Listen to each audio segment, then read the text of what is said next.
Welcome back to Cybernation Uncensored. While I'm trying to get my camera working, I'm not going to spoil who's in. I'm pretty sure everyone can hear me. Confirmed for Also, Doomsday. we're live. I'm pretty sure everyone can hear me, so I don't hear. I don't hear Nigel. We are live right now. And then Nigel is a black. I'm here. Are we running? Give me a second. I guess we're running. I guess Hello. I'm the captain now. Yeah. Okay. Sorry everyone. Give me 1 second to figure out my audio situation because problems. All right. Well, it's I'm back. nowhere to I'm be finally back. seen. Oh, We're fine. dang it. Oh, no. Welcome back to Cybernation Dad's Uncensored. back. Sorry for the technical difficulty there. Weird things happened. Anyway, we are playing our weekly stream of superheroes, and usual disclaimers before we start. This is a stream meant for a mature audience. Despite it covering superheroes, we will be covering topics that are not suitable for people under a certain age bracket, so get off the internet and touch some grass. Before we get started, let's meet the heroes, starting with Dorchley. Hello, I'm George Lee, and I play Strix. Captain.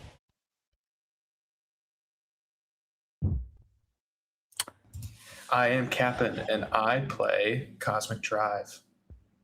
Petra. I'm Petra. I play Sidero, and after the stream, I'll show you guys proof that I saw the Odyssey, and I don't think anyone could guess what that proof is, but... Shig. I'm Shig, and I play Cyberbug. I remember them. Alright. When we left this hero team, you guys have uncovered a mystery regarding someone granting strange powers to people that are almost certainly deadly. You stopped the whole problem with the Radiation Man, and Cyberbug, you managed to put behind bars a Spoonmaster. Not after he destroyed your armor almost to nothing, which you have to spend all night repairing and fixing. Because for some reason you didn't want to just strike him down when you could. No, Now, he's my bestie.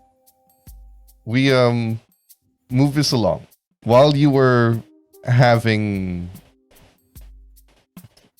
fighting him in Alder City University, I believe Strix was performing a ritual to find whoever made this superhero boom. Sidero was spending time alone, decompressing. And Cosmic Drive just left Strix's apartment.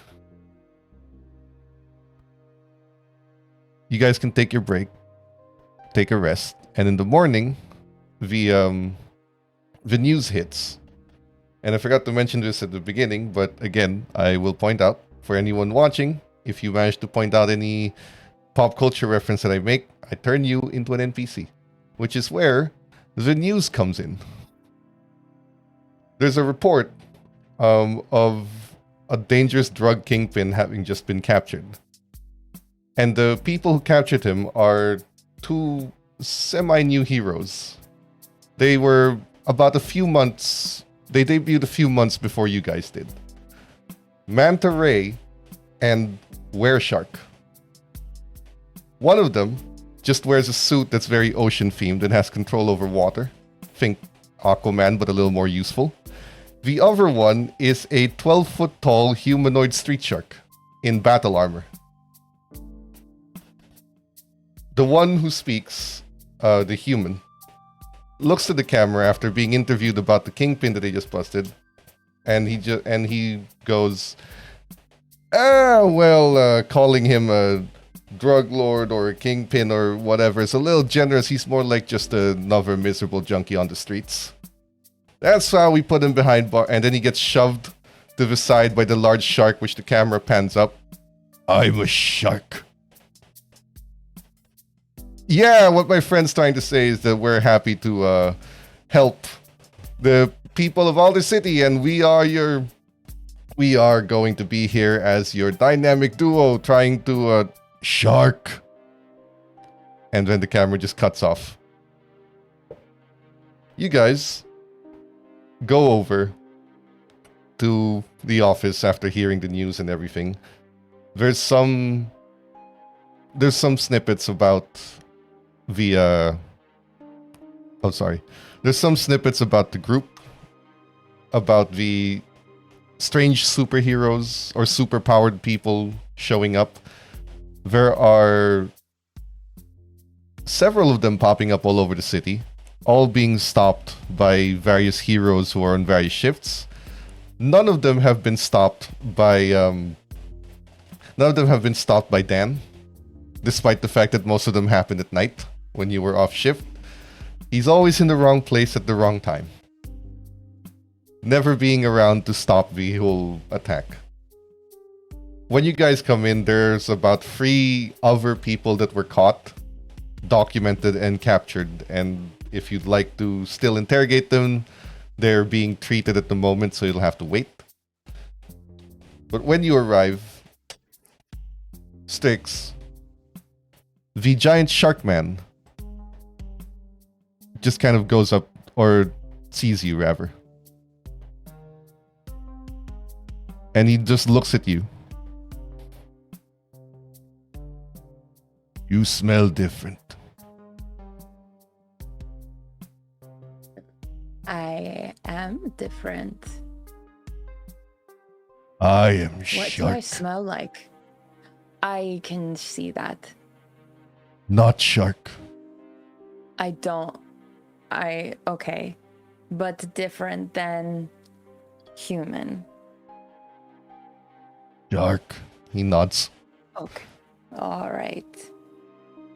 Riveting conversation. I am shark. And he leaves. Yes.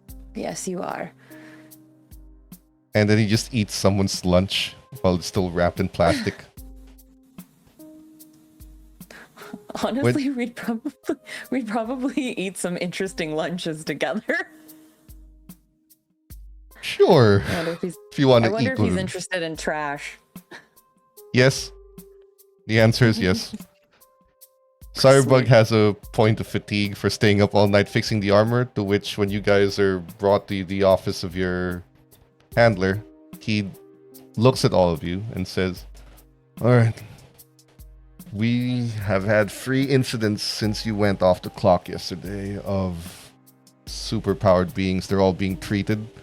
They're all somehow still fucking alive. Let's hope that stays to a minimum. Keep your eyes out. Patrols as usual. And Cyberbug, Hi. the next time a C-list loser decides to attack you, don't hold back and just end his misery. No, he's like one of Don't- my favorite people. Don't. I- All the media cares about is that you, supposedly one of our top new heroes, got beaten down by a C-lister, brought to the brink of destruction from your armor. That doesn't look good on the media. Because here's But I the thing. didn't- Everyone knows that Spoonmaster doesn't have magnetic powers. The only thing he can do is control metals that are magnetic, of which there aren't a lot of. That is news to me. I didn't know that. You never figured Can't out believe why they he told couldn't me that. touch your armor?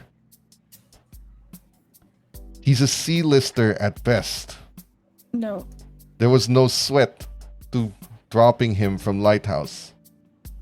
The next time something like that tries to attack you, fire a missile in his face and be done with it.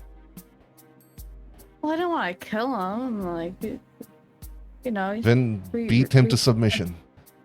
But don't just stand there and get hit. That seems a little harsh. I was trying to talk to him. You know, it was working too. I was getting through.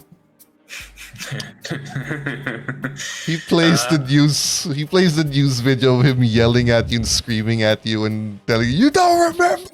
and smashes your armor with a giant hammer he made out of steel. No, you weren't. Hey, Yeah. Do all your friends yell at you like that? Hey, no, it took him a few seconds to throw something at me instead of right away. That's progress. Yeah, because it hurt him so bad. What you said before then. No, I think he just had a moment of realization that, Just I don't know what goes through shoot Spoon first. Master's mind. Next time. Yeah. Anyway, we have no new cases right now, so just go around the city, see if you have anything leads on this, whoever's making these powers. Oh, Do you? Wait. I got a question. Yeah. Those three that were in the night, what were their powers?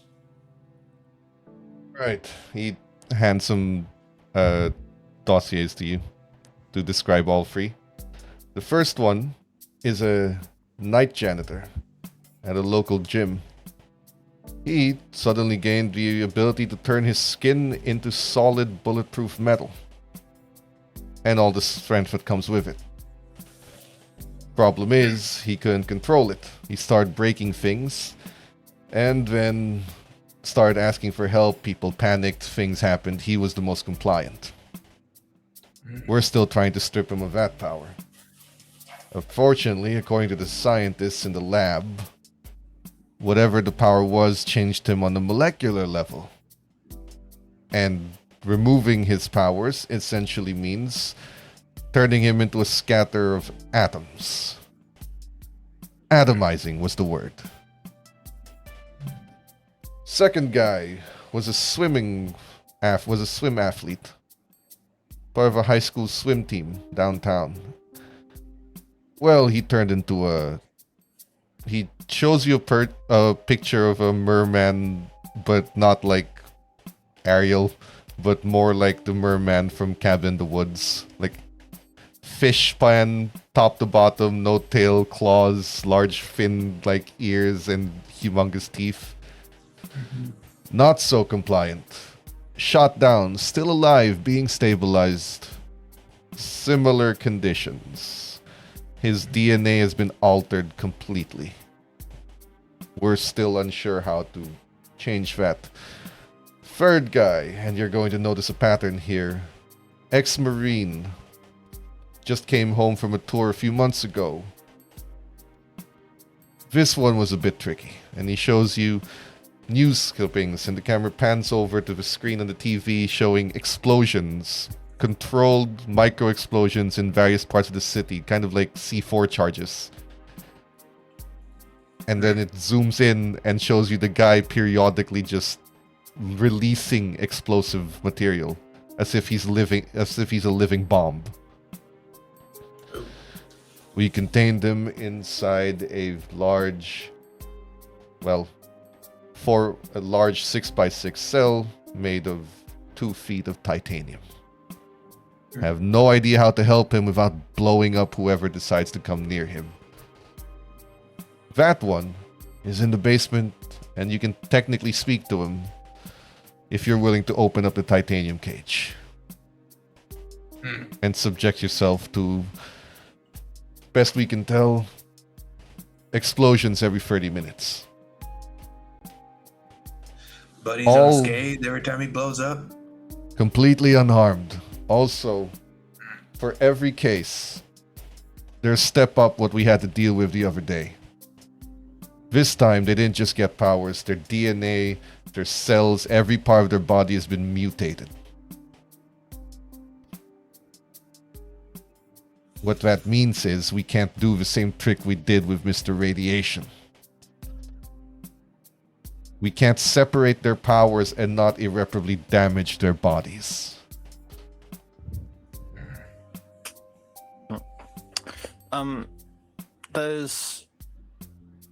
I talked to. How's the radiation guy doing, by the way? Patched up. You should be able to speak with him now. I don't think I need to anymore, but he told me something about how the perpetrator had a 1-foot trophy. Some object that I can't remember if it glowed. I can't remember if it glowed or not, but it was like this 1 foot trophy thing. And Idol, maybe? yeah, that was brought up, and I thought if all these cases happened, maybe that would appear, but I guess that's for us to find out.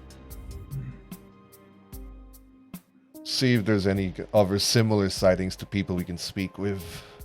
At the very least, the first victim of last night seems to be somewhat capable of speaking once he's calmed down. That's If you want to Mr. talk to him, Bulletproof. yeah. If you want to talk to him, he's in the interrogation room. He's become more compliant after calming down. Does he blow up every 30 minutes, or does he blow up consistently for 30 minutes? Different That's the guy. last one. Third guy who keeps exploding. He's every 30 minutes he explodes, but we don't.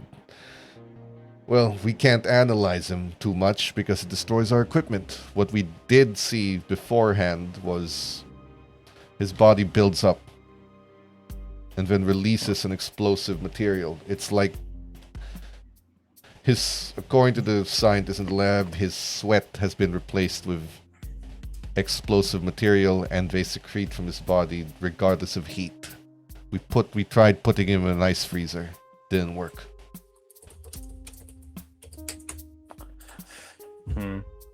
Okay. You said that you couldn't do the examination quick enough, right? AC Citero points at himself, kind of like the meme, like the. You're welcome to try. We have a timer on top of his cage. Just hit it when it hits the 30-second mark or the 30-minute mark. You'll have Is a this guy 30-minute compliant? window. Mr. Bomb. He was when he entered the cage. We haven't exactly been able to speak to him since because the microphone we put in there blew up. Along with the How long camera and the ago was monitor. that? If you are going to try and speak with him, I need at least one of you to back Citero up just in case he's changed his mind about his compliance after spending 8 hours in a titanium cage. I can do that. He looks at you. If he gets out, shoot first. Okay. Okay, wait, pause. Here's the thing. Trying to attack from a laptop to the suit takes a while to connect. Okay? Now I can just do it. Why are you? Good. So, like, So I'm talking is easier. expecting you're going to if he tries to break free. Weren't you in the suit? No, I was stuck inside. Wait, how much lag is between your mech and you? Is it like a pretty big lag delay, or It's not a huge lag. I mean, like, talking is like really easy. It goes through right away, but like with the the other stuff, it takes a while to boot up, and like not programming stuff, I have to make little shortcuts. But I haven't gotten to that yet. He just looks at all of you. Is that a and valid again, excuse? Does that am I free now? You can back him up. If he escapes, kill him. Seems a little harsh. I'll kill him. He's a guy that blows up whether he wants to or not. He's If not. he's a good person trying to help people, he's not going to want to leave. If he demands to escape, then he's a threat to everyone around. If you can subdue him, fine, dump him back in the cage. If you can't, kill him. We have authorization. Now, Okay. if that's the case, you two head down. Strix, do you have anything on this? Is it magic? As far as the one who is mutating these people, there is an element of magic to it, though there is also science. It is a corrupted combination between the two. And I think that the origins of this magic is of the old world. Though I don't know who or what may have imbued him with this power. It seems familiar to me. Any way to track it? Yes. Yes, that's what you and Cosmic are on. If you find this guy, you have full authority to kill him if he refuses to comply. Fun. We're the dynamic duo, Strix. We're on the same page. Let's get out there. Great. You and me. Strix, we can always swap. Actually, no, we can't. That's okay. No, don't, because if Strix keeps talking, I'm just gonna fall asleep. Ooh. Why? It's just, he talks so slow and it's just the same tone. It's just like, I can fall asleep to it. Because it's I don't want to say boring, but like, it's just, it's not Ow. boring, but it's just that kind of tone that's like calm and quiet, you know? Cyberbug, Sidero, basement, now. Okay. Please. Are we sitting in chairs? I mean, Yeah, as a in the conference room. compliment. In the conference room, there's it looks as if like Wolverine has like clawed into the armrest of this chair. Oh, okay. Like her nails have like become hard and she's just scratching the armrest like "Arr." Hey, It's a compliment. Basement, Okay, you All two, hey, do what you have to do. goodbye. hey, Strix. Dad is bump up a level. Am I number 2 now? Really, you are all at the very, very, very bottom, and then Sidero is slightly ahead. But after that, I'm still at the bottom. Yes, You're kidding me. everyone is at the bottom. All And right, then well, Sidero I can tolerate. gives me some perspective. If it makes you feel any better, I like the way you talk. Thank you. All right, now let's go. On you. All right. We take the scene over to the elevator, panning downwards as Sidero and Cyberbug are heading to the basement. When you get there, the elevator doors open, revealing the science lab, and inside of one of their larger containment rooms is a 6 foot by 6 foot titanium box of 2 inches thick of titanium. And just as the timer hits the 0 mark, you can hear something escape from the titanium, so it is that loud. Just a small poof of energy, loud enough to escape 2 feet of titanium. And when the timer resets, the scientists look at you and say, "You're here to talk to..." Okay. We'll open the box from the inside. Let's hope he's still compliant. Anything you need beforehand? Do you have a coffee or like an iced latte? Just gestures to the coffee maker. Okay, great.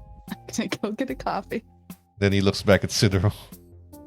Do you need anything beforehand? Is there any recent are there any recent changes in behavior that we should know, like in the past hour, or just the same old You attitude? can't tell. First time we locked him in, the camera broke. We were told not to open the door in case there's any changes to his demeanor. We can't monitor him from out here, and if we let him out, we release him, and he could destroy things. So we were told to keep him locked in. But surely you could have heard the explosion, right? Like, because We I want do. to go in there. I want to go in there the moment afterwards, so that we have enough time to actually talk to him. We can hear the explosion. All I can tell you is that it's gotten a little quieter. Hard to tell from behind 2 feet of titanium, but I'm fairly certain now that last one was pretty quiet compared to when he started. Cool. Okay. Sidero, I would like to go up to like the barrier of it. Like not like the door, but like maybe just the barrier of it. I'm gonna try and use my heightened senses and try and hear into it and see if I can get a reading. You can roll your notice, but because of the titanium blocking the way, you will put in a -4. It's at the top part. Cool.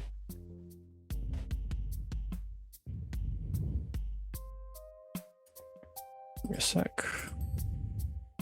But you will tick your heightened senses. Not your investigator, though. Yep. Did I have Scholar, Heightened Senses, Investigate, and Alertness? So I assume I only do Heightened Senses. Heightened senses. and- The other two can stay. Okay, cool. But you do have to and click the then I'll- -4 on the top. Yep, I got that. Cool. That's it.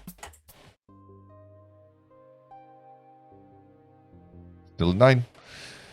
Still a raise. You can... They gave him a vent or something to breathe through, which is how you can still hear some noise coming out of it. There's some non-structurally damaging, well-placed holes that allow oxygen in and allows some of the energy to come out. You can hear labored breathing, but not much else. He's not saying anything. He's not banging on the walls, but he may be having a hard time breathing, which technically he shouldn't. They did put enough that oxygen can get in. He shouldn't be suffocating. You don't hear much movement. He doesn't seem like he's going to be a threat if you open the door, other than the explosions. Great. Okay. Well, I'm ready to enter whenever Cyberpunk is. Cyberbug has a cup of coffee. I'm ready. It's kind of like a bank vault with the wheel that you have to spin around. You open the door, and the man that you see inside is almost literally just skin wrapped around the bone. Like severely malnourished, no muscle mass, no body fat. You can see the outline of his bone from the skin. He is nowhere near fitting the uniform that he has on. And he can't even look at you, or he can't even manage to stand up, and it looks like it takes all of his energy just to lift his head to look at you. Kill me.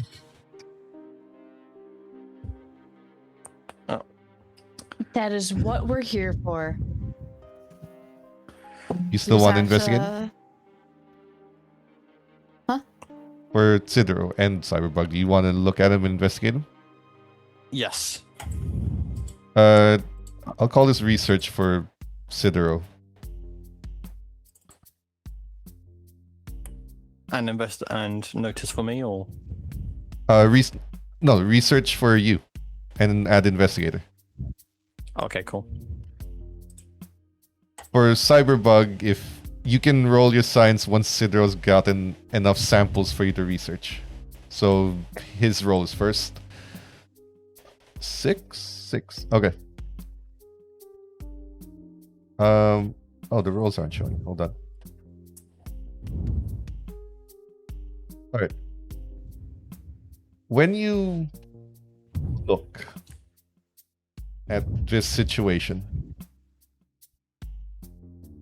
first thing that comes to your mind that you are able to tell is that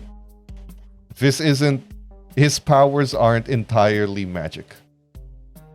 Because when it comes to magic, things can come out of nothing. His explosions are drawing from his body's energy.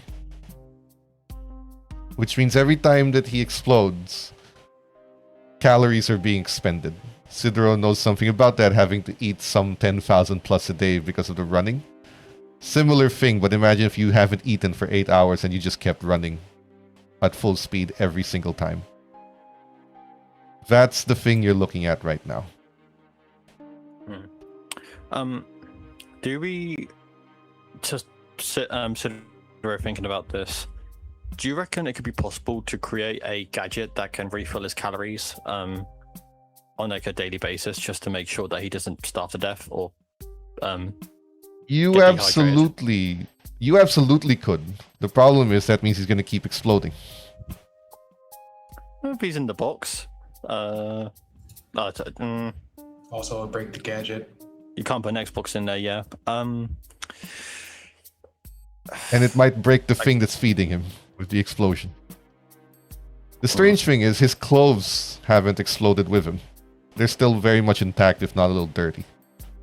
I am going to ask that. I'm going to say... It looks like obviously not a lot has survived, but why are your clothes like... Your clothes should be in shreds by now. They should be atomized. Why are they still on you? In there, since it started, doesn't make things on skin contact. And his hand is going up, and it shows us a wristwatch that, well, now it broke. Like you see burn marks of a wristwatch around, and then he looks and realizes that the wristwatch broke because it no longer fits around his skin.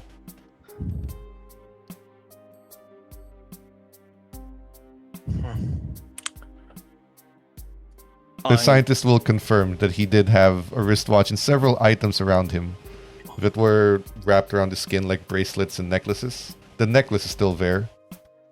It seems like the only thing that explodes are things that are no longer making skin contact.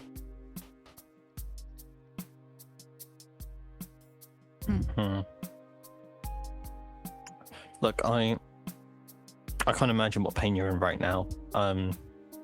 We had someone like you earlier that had a radiation problem similar to yours. He couldn't control it, but what we can control is information, and right now that's what we need. We want to make sure that we can help you, and by helping you, we need you to help us. Own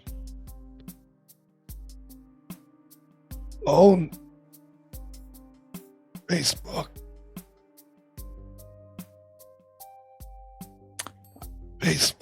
What was that? Facebook? Facebook. Baseball? He just nods Sidero at least, like, Facebook. Oh. Okay, Facebook, gotcha. Let me guess, you were messaged randomly.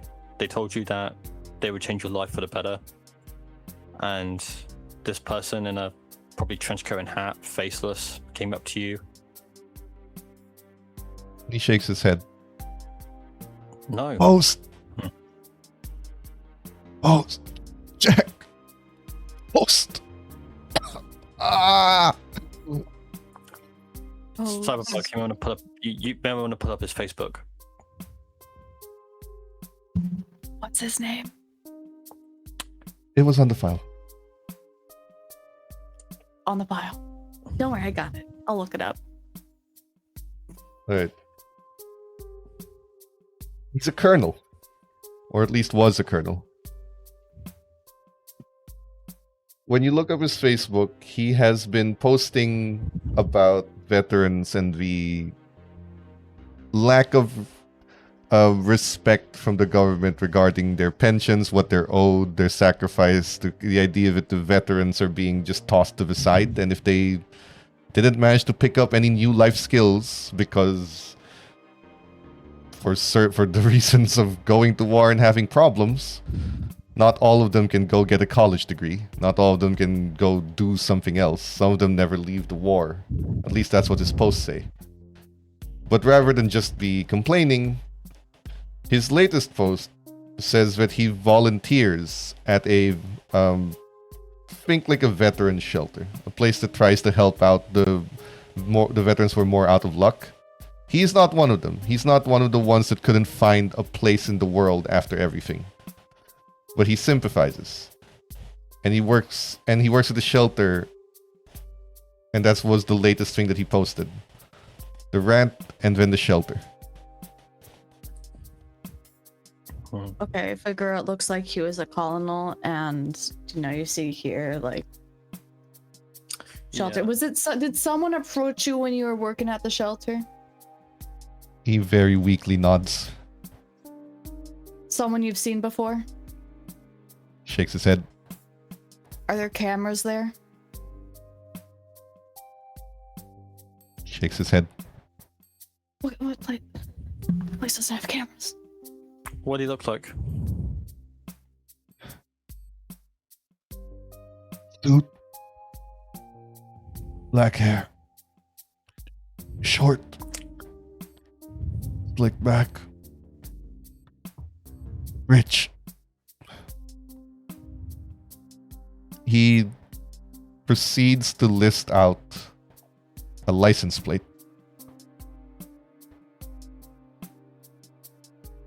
He memorized the license plate of the guy who decided to donate. I searched that license plate. It's Massachusetts plates, so he's from the car's from the state. It is registered to someone in the city. If you want to go to that guy, you can, but you have an address It's to go probably to where it's registered. Stolen car, but we should still check it out. We should, yeah. Now, Sidero, you have the samples from his blood, his DNA, whatever you can without actively harming the guy. What about his request to kill him? Okay, so I thought he said help me.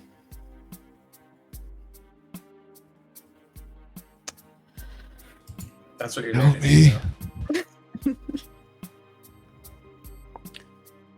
He looks at Sidero and kind of holds on weakly to your ankle, and he just looks up at you from the ground. I spent my life defending people. I will not harm them. I will not harm anyone of this country. Kill me.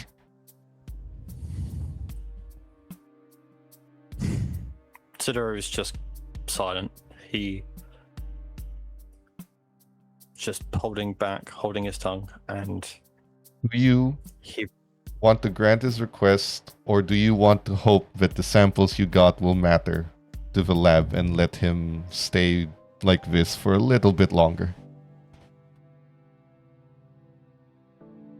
all I really think about is hard. He looks at Cyberbug, looks down at him, and he goes to, for a second, he looks at his hand in a way that's like contemplating doing it, palms it, and says, "We try another way," and then Sidero leaves.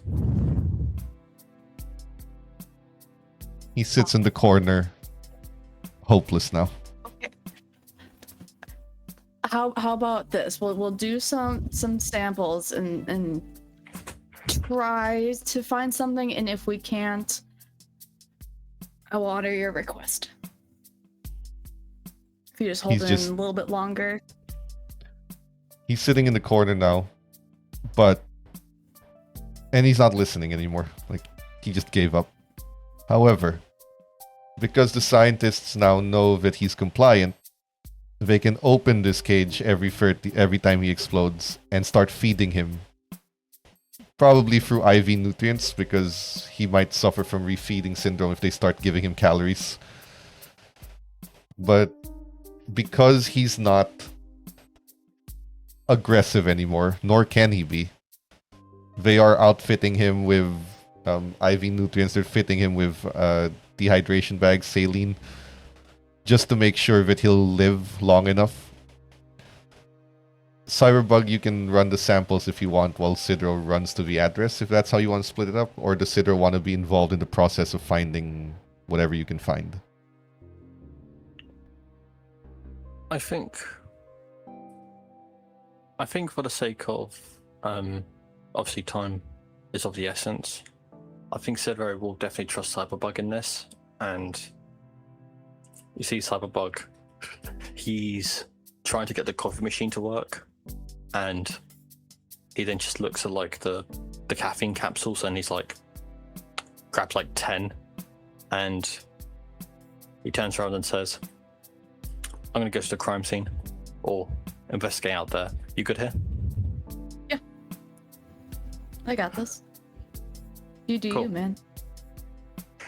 Great. And Sidoro, before he runs up, he says, just, I know what the handler said, but just, I don't feel like a mercy kill would do anyone anything. Please don't kill him. I'm not. Or at least last resort, but okay, thanks. And then Sidoro runs off. Yeah, you're welcome. Oh, bye. He's Off he gone. goes. Cyberbug, roll science.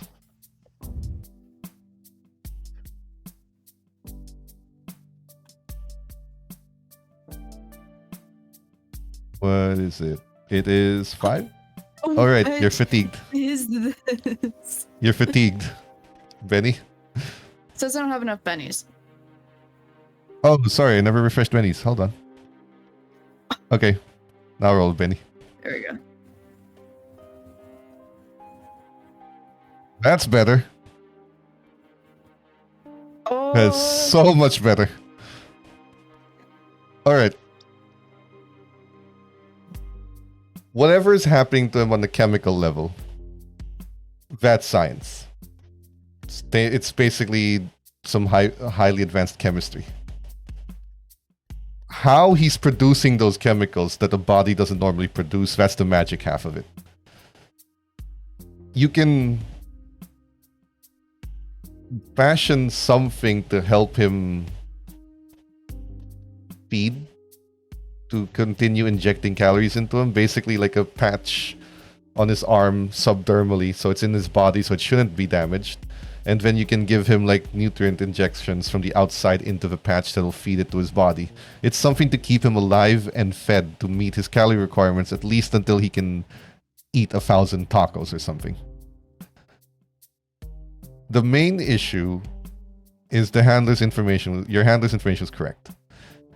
His body has been irreparably mutated.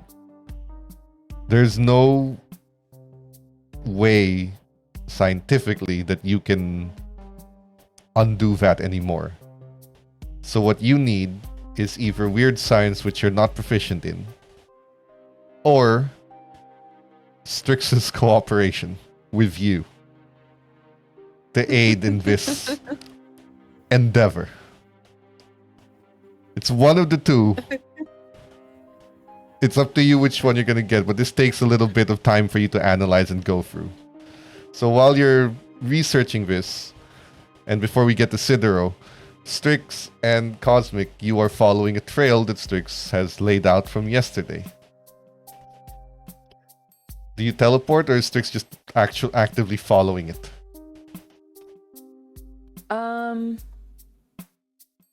Yeah, is it possible for me to teleport if I don't really... It's a literal Oh. trail, so you can teleport like to the end of it before you continue. You know, like if it turns right, you can't see past that right turn. So you want to walk or Okay. you want to keep jumping? Walk. What am I, a chump? Okay. Magic. Sure. Are you bringing Cosmic with you, or are you making him walk? No, bring him with. I'm a team player. I'm Damn right you such are. a good teammate. I'm such a good teammate, guys. You're one of the best. I never got I around to truly this. But 2 questions. What does it look like when you teleport? And what does it feel like to the people you're dragging with? Mm. I feel like it looks like we're like almost like crumpling up into nothing and then like like materializing on the other side. So it's like a whoop, like kind of situation. And I mean, I would imagine at least the first few times, I feel like you would get used to it after a while, but I feel like the first few times it feels really awful. I don't know. People don't get used to car sickness, but That is Jump. true. Yeah, Jump. I would imagine it's like almost like a seasickness or like a car sickness type of situation where it's like you get kind of like an unsettling feeling in your stomach, like with most things about Strix. Just like it's not good. None of it is good or pleasant. Her voices. Cosmic's Yes, lucky he hasn't that's the eaten only breakfast thing. yet. Jump, jump, Oh, thank jump, goodness. jump. The trail. Oh, By the fourth time, it ain't so bad. Oh. Or is the free ride not agreeing with your little human belly? No, I feel my. I think I can feel my skin touching my appendix. It's, Yeah. and I ain't even got that anymore. You don't have an appendix anymore. No. I don't know if I don't think I have one. Why? Uh, Oh, you must have got it removed when you were a kid too. Appendicitis? Sure. Yeah, Sure. dangerous stuff. yeah. You Hey, are we almost there? I don't know. another jump, Another. Oh, and another. ow, And another. warn me. Eventually, We're going. you end up in a warehouse. Oh, It's abandoned. It's condemned, actually, for demolition. Inside here, you find laboratory equipment. You find something that you would find out of Dr. Frankenstein's laboratory. It screams mad scientist. There are various chemicals around here, beakers and test tubes and the like. There are several medical drugs that are available off the counter as well as for prescription. Dozens and dozens and dozens of vials that have all been just dumped down on the ground, already used. A chair with cast iron straps on the wrist and ankle mounts. Several papers on a corkboard that outline human anatomy and various nerves, maps out the nervous system of the human body.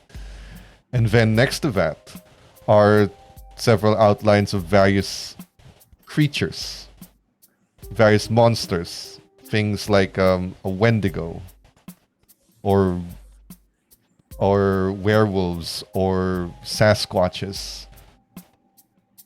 Even one that looks like a demon. You're not sure what that one is. None of them are labeled. They're just outlines in research. To Strix, however, whatever this guy has been doing, he's been doing it not just to humans. He had to learn the magic from somewhere. He had to get the inspiration from somewhere. He's taking it from monsters and creatures all around the world. But the thing is, the thing that's emanating the power is a machine with a large antenna. Inside that machine, there is a cylindrical object, two metal tops on the cylinder, and a crystal tube that you can see through. Inside that tube is some form of magic that, at the moment, you can try to sense it, but for the moment, just by looking at it, it's powerful. Extremely powerful. Is there anything you'd like to do? Both of you. God damn, I can't make heads nor tails about anything here. It looks like a psychopath's den. Mm. And that painting over there kind of looks like you. He's just pointing to the one that looks like a demon. Oh, if only I looked like that right now. Oh well. Are you getting anything here? Because I'm getting jacked. Yes, that in there. The crystal thing. Break it. No, I would not break it. But can I remove it from the machine? You can reach your hand in and take it out without knowing what that's going to do. The irony here is because it's half science, you need cyberpunk. Or if you don't want to admit that, you can just take it out and see what happens. Can't possibly kill you. Maybe. Okay, so we don't break it. Oh, So you want me God. to grab it?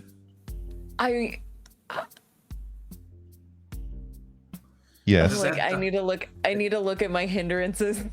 Would you look at that? You're arrogant. I know. You don't need cyberbug. On the bright side, working on the hindrance gives you a Benny, so you can add yourself a Benny. Okay, great. But yeah, I think for sure Strix is just gonna try and take it. Strix, could you stop staring at that crystal and talk to me? You're staring at it like it's got the answers to everything. I am thinking. It could. She tries to Grab. it. Oh no. The machine stops. It stops whirring, it stops making noise, it stops the crackles of electricity around it, and more importantly, it stops emanating anything that you're detecting. So whatever it was you were detecting, it's now in your hand. The machine doesn't do anything. The machine is just drawing from it. The problem is the thing that's containing it has electronics of its own, and it's doing something that allows this machine to draw from it. And then you see the crystal crack, the crystal casing of it, because inside is just energy. The crystal casing cracks and cracks, Back in. and it's about to blow. Back. Put it back in. I throw it. Sorry, just to clarify, you're throwing it, not plugging it back in. Or are you plugging it back in? Like, do you just throw it? Because throwing it is a specific thing. I did say throw. I did. That's why I'm In clarifying. thinking Like, about it. In did you thinking want? about it? Mhm. I kind of want to put it back What- in, but What in the would moment, I did say Strix do? throw. Now that that's why I'm clarifying. What is Strix gonna do here? Because it's cracking on instinct. Do you actually try to plug it back in? Because it does need some finesse, like a battery. Flip a coin. Otherwise, you could actually No, just throw it. So that's she's your thrown choice. She's throwing it. I'm throwing it. Thrown across the room, Cosmic. smacks into a wall. Before I see what happens, can Cosmic tackle Strix to the ground and cover her, i.e., like a grenade? Is about to just like explode okay. in the room. Yes, And use his body to shield hers. you toss it. When it hits the wall, you've been tackled to the ground, Strix. Not forcefully, but not to hurt you. As you can see, that Cosmic is taking as much space as he can to cover your body. But both of you see when the thing hits the wall and falls down, it doesn't shatter. But it does continue to crack and crack. About a second after Cosmic has tackled you, it explodes. But not in a bomb-like fashion. More of a... You know, like when you pour extremely cold water in a glass, or extremely hot water in a glass, and then you suddenly pour extremely cold in it, it just shatters. Yeah. Shards of the crystal... Ice cubes in a deep fryer. Yes. Now, the sapphire, the crystal-like glass that was surrounding it, shatters. That form of energy that's around dissipates. I need the two of you to please roll your spirit. Damn it.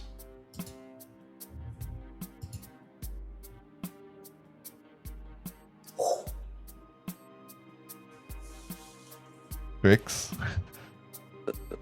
Sorry, I was typing in the chat. There's a modifier here that you are not going to see. Okay.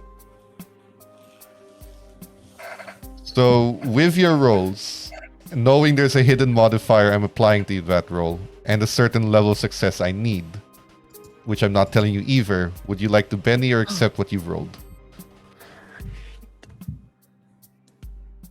I want a Benny. You did get a free one for I want a Benny. arrogant asshole. Okay. Are you both good with your rolls? I'll take Yeah, that. I'm satisfied. Okay. When it shatters, that green glowing, is it energy or magic, whatever it is, dissipates into the air. And, you know, no harm, no foul. Both you, I'm assuming Strix wants Cosmic to get off her. Well, it's like, yeah, she gets tackled to the ground, and then like nothing really happens, and then she just like perks her head up just to like look at what's happening, Cosmic's like craning his head, like. and then like I'm assuming like maybe he's like laying over her legs at the moment, and she's like, get the. Oh, sorry, I just punched my mic. Like, get off of me. No, I mean, Cosmic is very much like, he's not moving yet because I don't imagine Strix could move Cosmic super easily, but he'll feel her resisting. He's like, okay, yeah, and just slowly getting up, like, You begin to hear a thunderstorm. You begin to feel rain droplets hit you. And what you see around you is not an abandoned warehouse with a laboratory. What you see around you is a forest. Strange forest. Even to Strix, it doesn't seem normal. Trees of varying kinds of species mixing together, some of them even tropical. Some of them rainforests. They don't belong in the same ecosystem. But Cosmic, while you and Strix are looking around, what you see in this rain, while you are both getting drenched actively, what Cosmic sees are several bodies, dead, corpses standing there, or rather laid down, then standing up. They have scars on them. It doesn't look like a bomb hit them. There's no fire marks or anything. It looks like they were concussed, flashed, or sort of like a flash, an explosion, and a concussion, a concussive bomb. And then they got smashed into something. And they all look at you. And when they stand up, they point their fingers. And they tell you, echoing, "You did this." And there's dozens and dozens of them all over. This is your fault. For the first time, if Strix were to look over, Cosmic's fingers will twitch just a little bit. It's something that hasn't been seen yet of Cosmic. There's a little bit of fear as he's looking at these individuals. Where? Your Strix. fault. Your fault. Your fault. They slowly approach you. We're going. Now, while you're dealing with that, Strix is moving. Strix, opposite end of where Cosmic is looking, Oh, okay. you see a burnt corpse. Small little bits of strands of hair left. For all your talk about caring of us, was your fault this happened. You cared, you were watching out. So why did this happen? Why did you let this happen? The one time, the one chance you had to prove that you cared about us. You could have done something.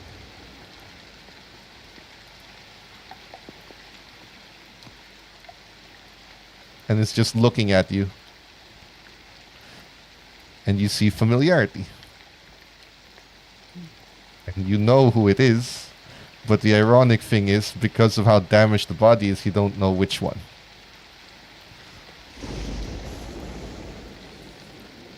I've been You had- though. You do. Eventually you will figure it out which one. It's one. But it points out to you. You had an opportunity to show that you cared. You didn't. Not enough.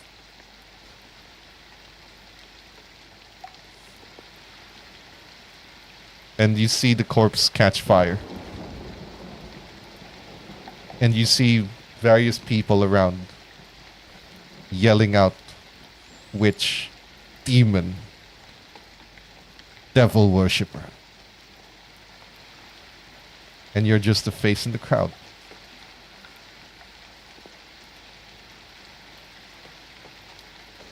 While the two of you experience this, however,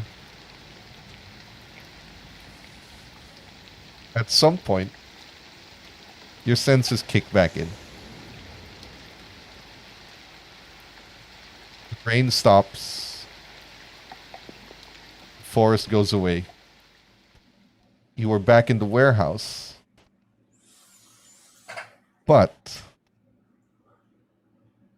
you are drenched. As if you did stand in the rain. Your feet have mud, as if you were standing on dirty ground. As if you were actually there.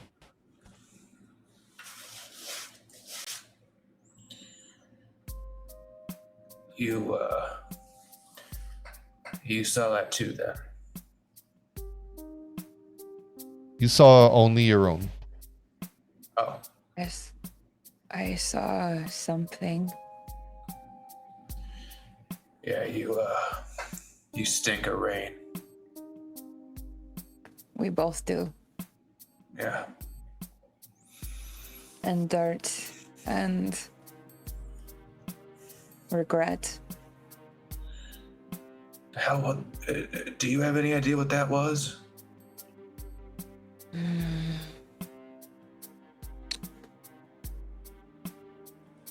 Some kind of a living, not a memory, a fear, regret that was made real. I imagine Cosmic I imagine we're both like laying on our back, like on the concrete of this warehouse. And just Cosmic will look about. Is anything else wet? Is anything else muddy? Nope. Just the two of you. Yeah. That is sounds the- right. Is the crystal, whatever it was that like broke inside, is that like completely gone? Is there No. any like remnants of When you- it left? When you look at the corner where you threw the glass, in place of that ethereal form of power is now an actual crystallized looks like a gemstone of some kind. The same kind of greenish color.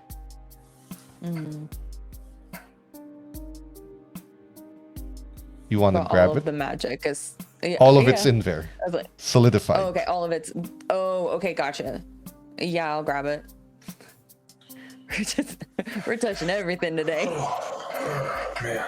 Oh, why didn't you just put it back in the machine?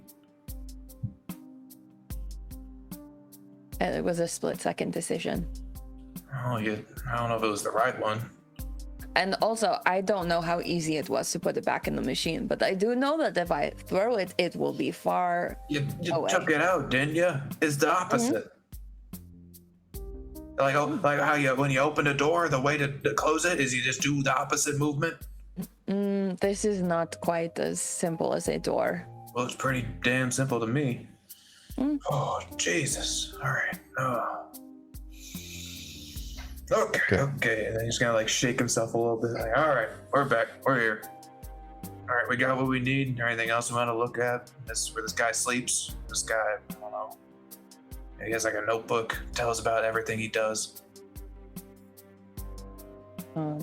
What's up with this gem?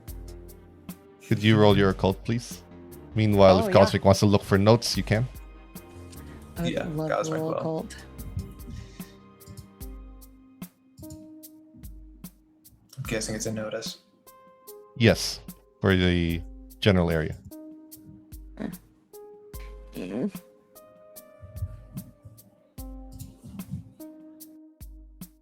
Oh, I didn't see the roll. Strix is 4. Gene Cosmic is 5. Okay. The stone is... It's not something you've seen before. It's something that was made.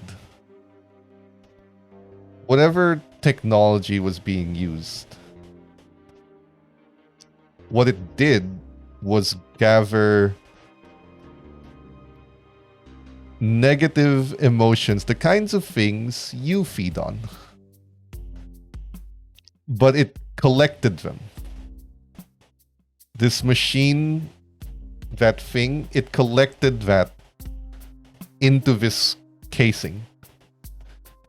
And since you removed the thing, which from the way it looks, it was never meant to be taken out. It was never meant to be removed.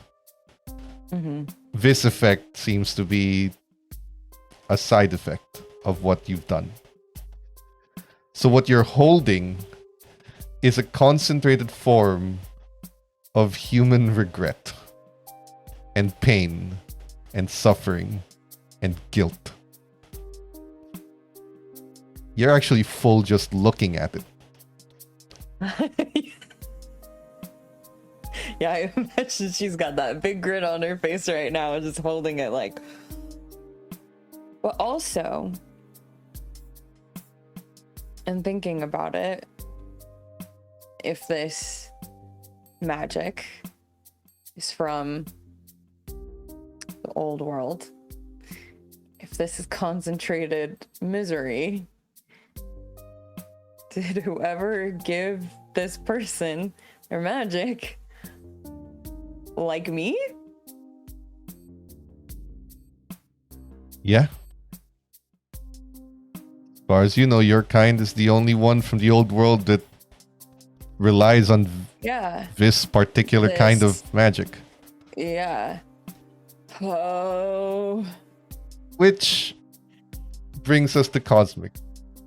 While most of this sciencey stuff you're not entirely certain of, what you do find from your research or from looking around is that you finally found a connecting thread between all the victims.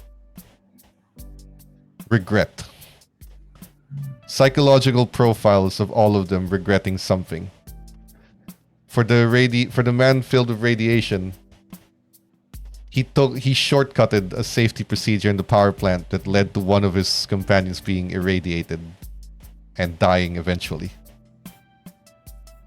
For a lot of these people, it's all about their regrets. For the swimmer that was caught, turned into the merfolk, he had a chance to help one of his friends from injury and didn't, so he could be the lead of the team. For the soldier, he set off a bomb that killed insurgents along with innocent people on orders. All of the powers that were given to these people, they were all filled, or they all came from whatever that person's regret was, or their guilt, or their greatest failure, whatever you want to call it. The terrible things that they have done.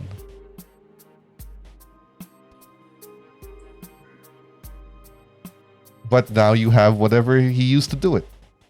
So you shouldn't be able to do it anymore. If you break the machine, that is. So he was looking for regret. And now, all that's left standing is just this big hunk of metal. Alright, Strix. You there? You're still looking at that rock like it's got all your secrets, and that was... it exploded too. And your mic's muted. You're so right. It is muted. Yes, I think I know where this power is coming from. From that there thing that you're holding. Yes. And Yeah. I am equally excited and also perturbed. Perturbed? Yes. Annoyed. Frustrated. Yeah, why?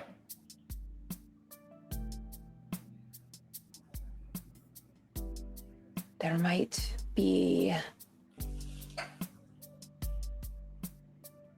a reunion of sorts. I don't know. You mean this person's like your sister? Or like your brother? Not the brother. 'Cause I can only think of like a family reunion. That's what I mean. What kind of reunion? I don't know I'm thinking Don't know. family. Do you mean who family? they are, in a way. Okay. Do we stay here and make sure that whoever your cousin, brother, sister is, when they come back, we arrest them? The person who is doing this, I don't know. But where they got the power from, that is what I am curious about. Though I do wish to... I don't know. Is there more to the drawings that Cosmic missed?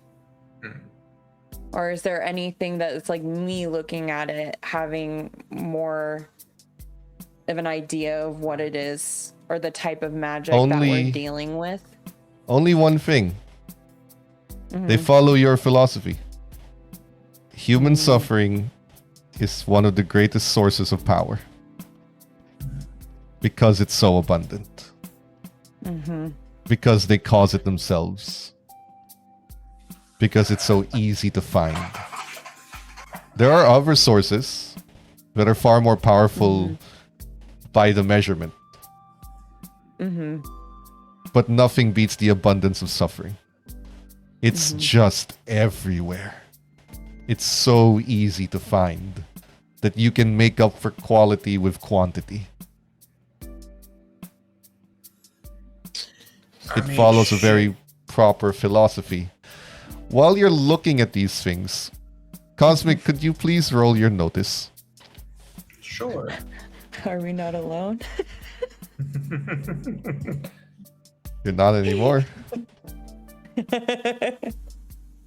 Look at that.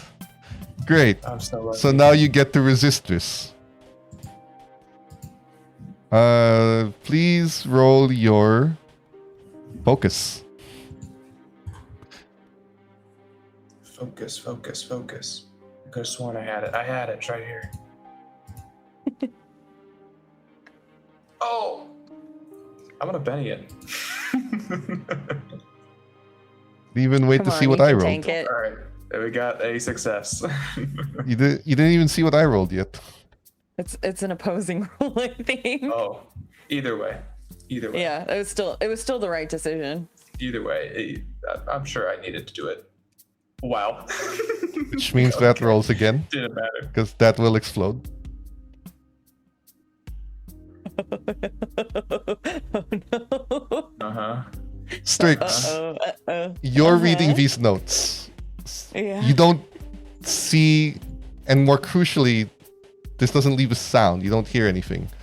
But when you start figuring out these patterns and you look around, Cosmic is gone.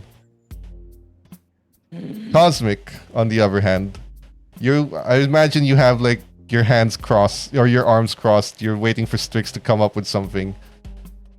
You turn around like you feel something, and then you get hit with a silent beam, and you get shrunk to the size of an ant.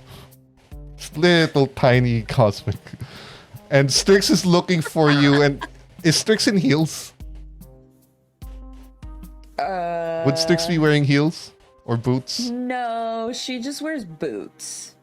Then you can But see there's no heels. you can see Strix's boots. Every step feels like an earthquake to you, as she almost steps on you multiple times, calling out your name while you just run as a little tiny person. My God. Now, while you're all dealing with that, Sidero, you arrive at you call it the crime scene. It's, did you want to go to the soup kitchen or the house? I want to stop by both. Which I'll one do you stop by want to the do first? Soup kitchen first. It doesn't look like your standard soup kitchen anymore. It looks very much upgraded. The building is being renovated. They're getting a state-of-the-art equipment for the kitchen. They did receive a massive donation. And there's a young woman just kind of clearing everything. Okay, I think that's good. Thank you. And she looks at the delivery guys who just leave. And she looks at you when you arrive. Oh, hey, you're that new hero. What can I do for you? Hey, we have some questions regarding a serious matter. It's nothing too. It's serious, but we can keep it low key. And I just wanted to ask you a few questions. Yeah, no problem. Can we walk and talk inside? Absolutely, sure. Show me around. Thank you. I just have a lot to do. We recently received a massive donation, and we're using it to get some better equipment, better serve some of the people who come in here, and renovate a few rooms, so it might be a little noisy. Wow, that's really state of the art. Do you know who would donate like so much on such a short notice? Do you know who the donator is?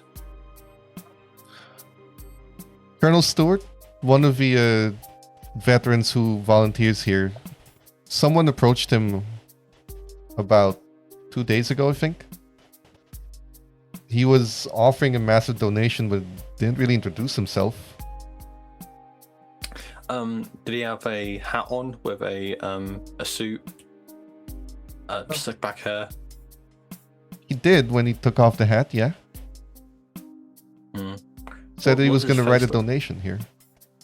I mean, handsome, I guess. Kind of like in his 30s, maybe? A little old. Seemed like a nice guy, although... I don't know. Something about his eyes felt a little off. It's like he smiles, but his eyes don't. If you get what I mean. Yeah, you say his face is pretty uncanny, wouldn't you? Unsettling. That's the word I'd use. The donation is... You should definitely keep the donation. I don't think taking it back would accomplish anything. So keep the donation. Not like I have any jurisdiction over that myself, but... that person, that guy with the hat, is a person of interest. So if he ever comes back here, please let anyone else know. Did he happen to have anything else unusual about him, apart from the hair and the eyes? It's just the way he looked at people. I mean, he smiles, but his eyes are narrow and they kind of look dead, I guess. Sorry, that's not very helpful. But he did write a check for the donation and it cleared with the bank. I have the check number if you want. Oh, that'd be great. Yeah, absolutely. Hold on. She goes behind the counter and takes out a book. Here. She writes the check number in the bank. This is where we cashed it and it cleared. Maybe they'll know more. Okay. I want to just keep that safe, and I am going to say, well, thank you for your time. You're doing a really good job here. How? Let's try. Do you mind if I take a soup bowl back with me, get a tub and just put some soup in? I have to take it back to, if you don't mind, of course, because one of the victims of one of the recent superhero attacks is a veteran himself. So, could I get some soup to go? Yes, sure. She just looks at the back, pours a substantial amount onto a large bowl, and then kind of seals the bowl with some plastic and just hands it to you. Here you go. Okay, great. Hey, thank you. And could I ask for a small favor? Shoot, yeah. Could I get a photo of you to hang on the wall? It'll boost some morale if they see a hero endorses the place. I'm flattered, but shouldn't I be like a military personnel? Well, it's a military personnel to go here and get some help, but anyone can donate and endorse it if you're willing to. Just something to keep people's morale up. Yeah, sure, absolutely. Thanks. She just takes out a camera, has you stand like where the rest of the place where they eat is, takes a photo. Super appreciate it. Thank you. Yeah, thank you. And let me know if I can help with anything else. If we need soup, we'll let you know. But you've been a massive help, so you've been a massive help. Thank you for your soup, and yeah. Have a number to call if I see the guy again? Yep. And I put it out and I put in your work phone? Yeah, I put my work phone. Okay, thanks. She puts it under the counter and then you can see her writing down like in case of emergency, and then just labels it on the counter. Cool. So what I'm going to do is that obviously this soup is hot, right? I don't want it to get cold. So can I quickly stop by, deliver the soup to Cyberbug, and then I'm not hungry anymore. And then deliver it to Cyberbug and then head to the other location. Sure. While Cyberbug's analyzing some chemicals, there's a bowl of piping hot soup that just shows up on your door and messes up all your papers as the wind Citro drags, just kind of makes everything fly in the room. You see, Citro kind of hop in and goes like, up quickly, and he quickly picks up all the papers and arranges it. Speed. Yeah. Is this soup for me? No, it's for the veteran.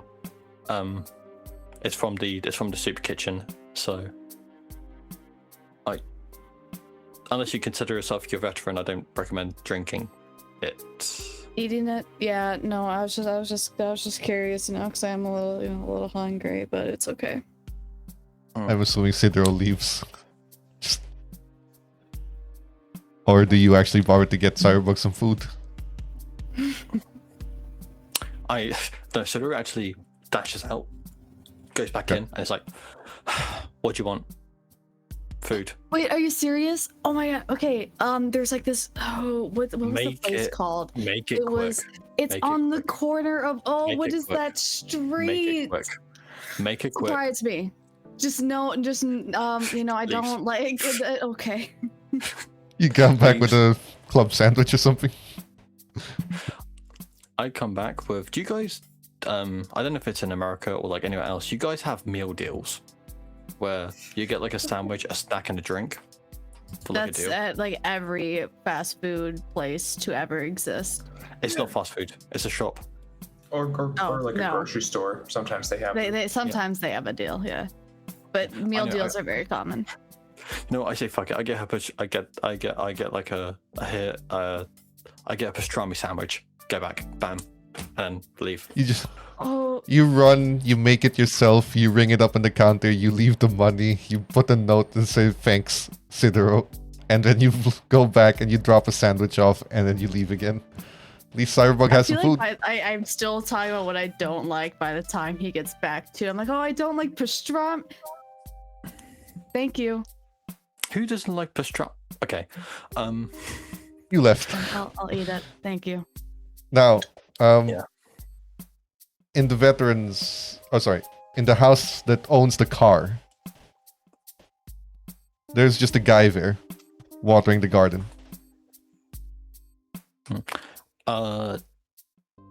This is just a garden. The car's right? there too. Not like a. No, he's the guy. I mean, he lives here, and the car is there. Exact description the veteran gave, and the license plate. Cool. The guy, save for the messy hair, matches the exact description that you've been given of this guy you're looking for. Except his eyes don't seem dead to you. Seems like a normal guy, just with shorter hair. He is in a suit, and he looks like he's about to leave for work. He's just watering plants.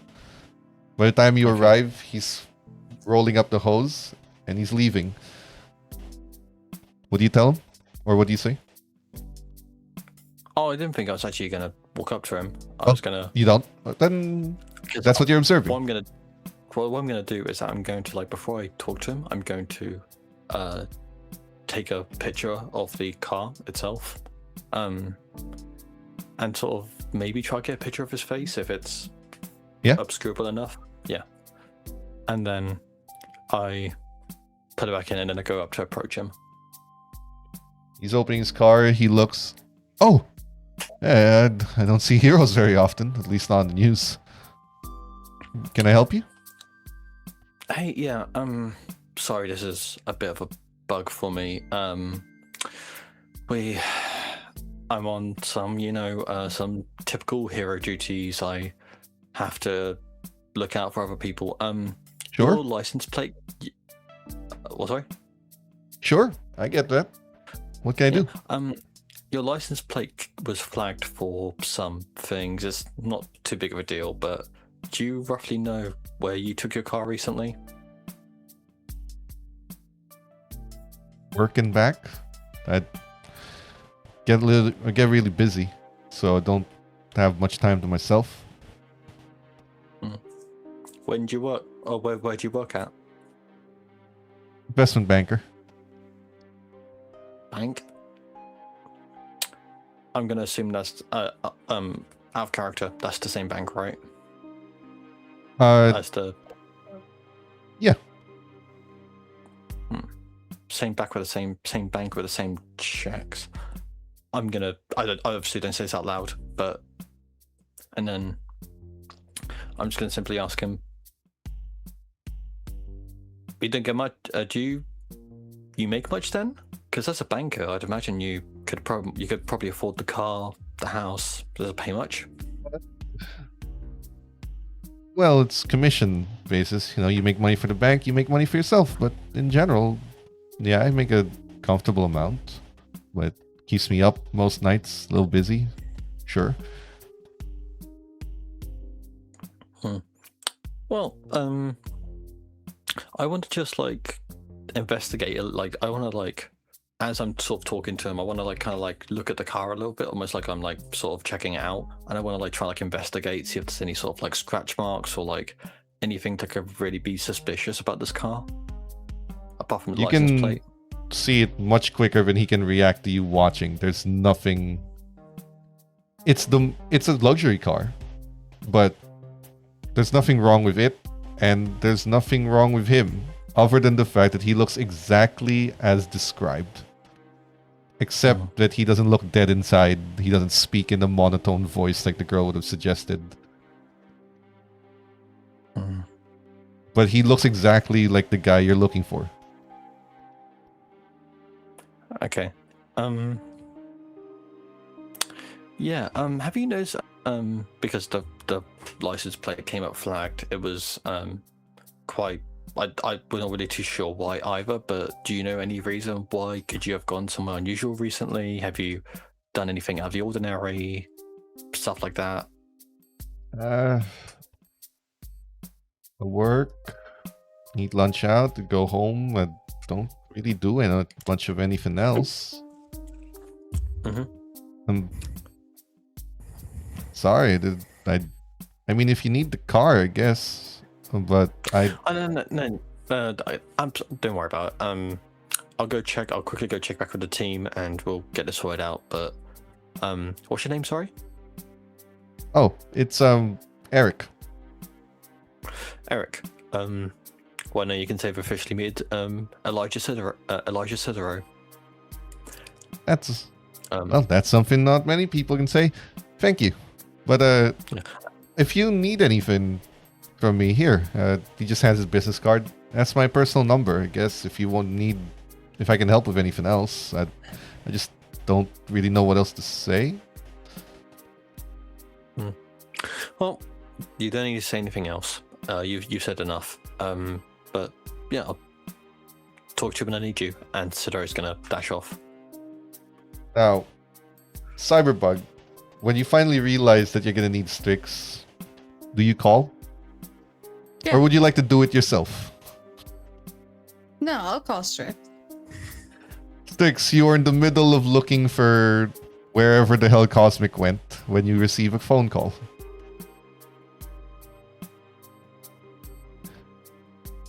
What does Cyberbug say? Hi. You'll never guess what. What? I need your help. Oh. That is unsurprising. Well, you didn't guess it. But yeah, I do. It's there's some magic involved here. I don't know. All right. Has Cosmic shown up?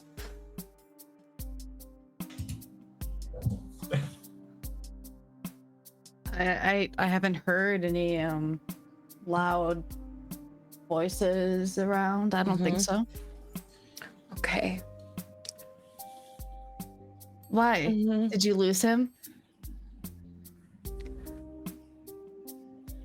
I think we need to give him a leash because, it just seems like an issue here. I don't know if Did you lose him or did he lost lose you? Who can say really? I was looking at something and I turned around and he was no longer there. And Okay, is there a hot dog stand nearby? Could be Ice cream could have truck? teleported. I don't know. I can work on a flyer right now. During this, Yes. can Cosmic have? Because now that Strix is on the phone, I imagine her feet are planted. They're no Yes. longer earthquaking and potential hazards. Can Cosmic try and teleport all the way to Strix's the top shoelace and do his best to untie her shoelaces while scream, like, I don't want to mimic it obviously, but just like screaming and yelling loudly. It's like, I'm fucking small, don't move your damn feet. Strangely, when you teleport, you have all your powers intact, including your super strength, not proportioned, meaning you could lift something unnaturally heavy, even by your standards. But you can remove the shoelace, and Strix will inevitably feel a tug on the boot, and you see your shoelace has been untied. And there's a really small man just up. You can see tiny little blonde hair waving at you. I found him.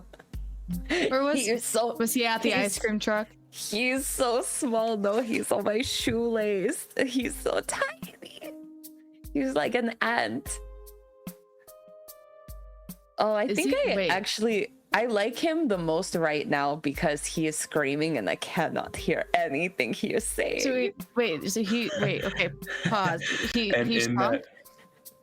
that, in response to that, you'll see a small cosmic hold his finger and be like hold on, like wait a moment, and then just a like, since the power doesn't waver, you're gonna feel like a larger like tug on the half of your body because he's going to telekinesis grab your hand and like pull like your body just a little bit, just to be like that.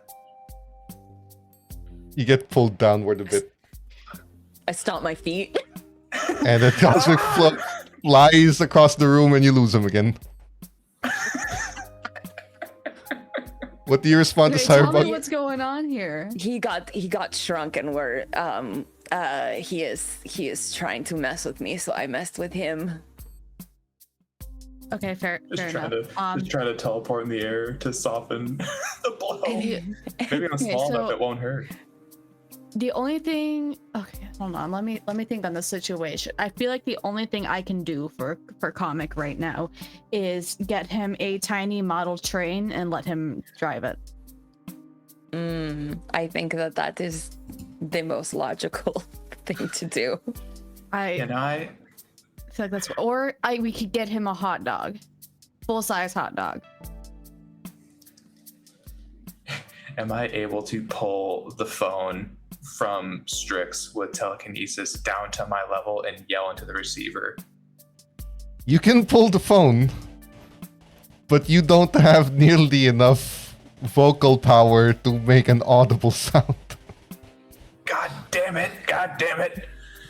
Okay, Your phone just gets dragged down to the ground, but nothing's happening, and Cyberbug doesn't hear anything. I'm Hello? gonna try my best to open the fucking notes app. Did you hang up on me? Do you pull the phone back no. up, Strix? I can't hear anything. Hello? Yeah. I can't. Are you there? Do you pick the Alright, phone hold back on, up, hold on. Strix? Sure. I'll put it on speakerphone and I guess Cosmic is on it. Hello.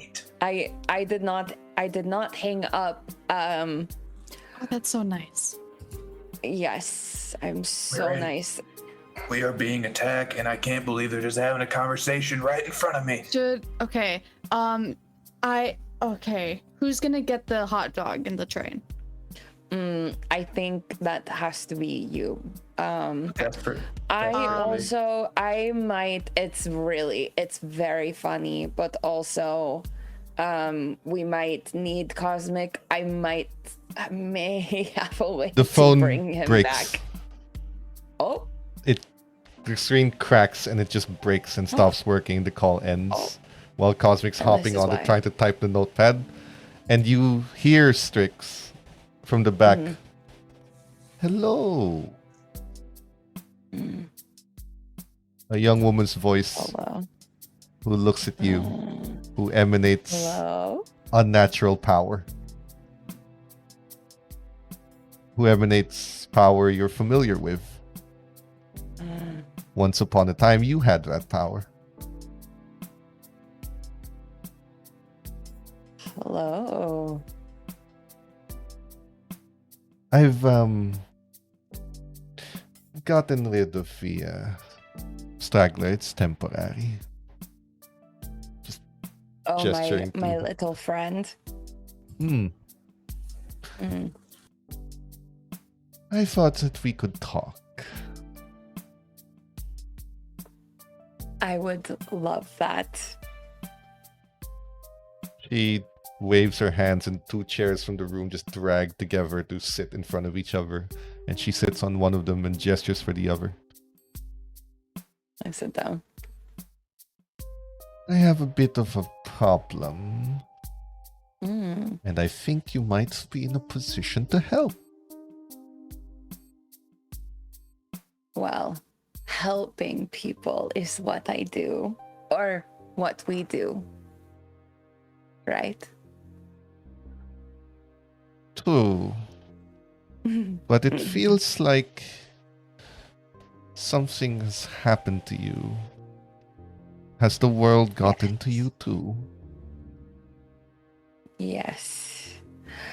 Unfortunately, I learned a little bit too late that cities are a gold mine for us.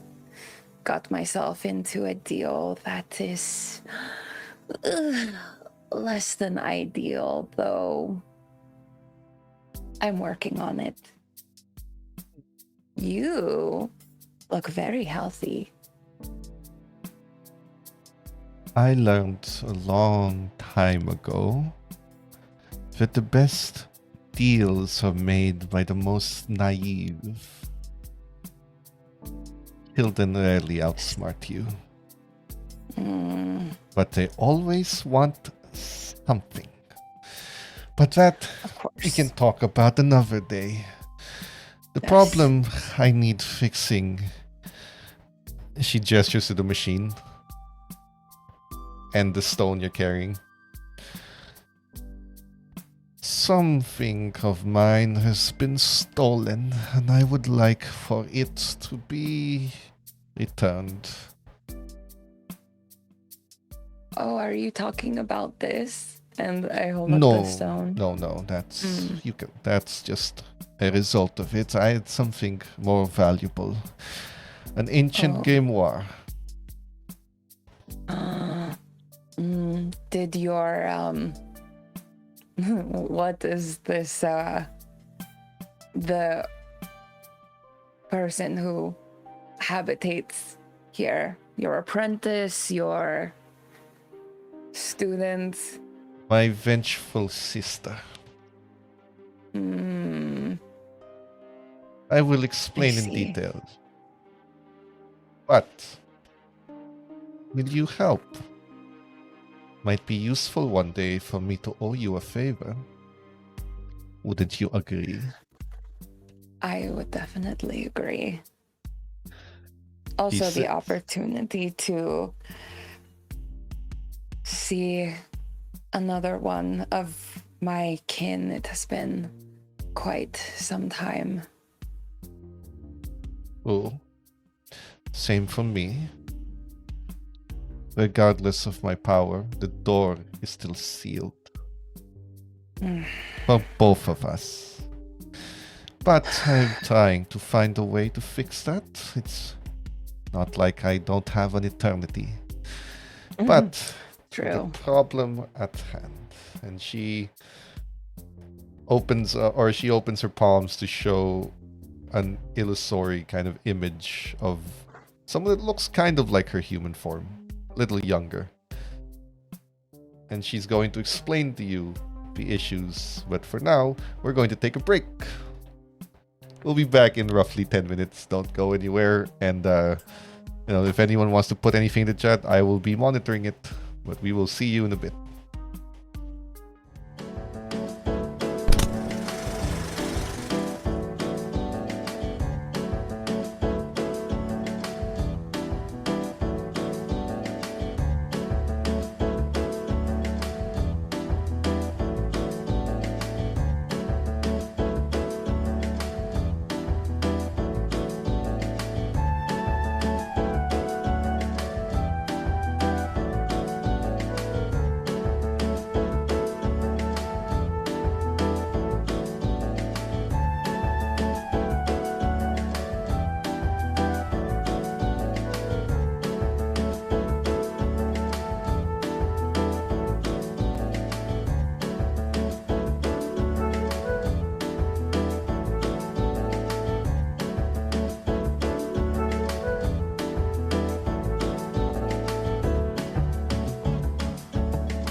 Hey, we're back.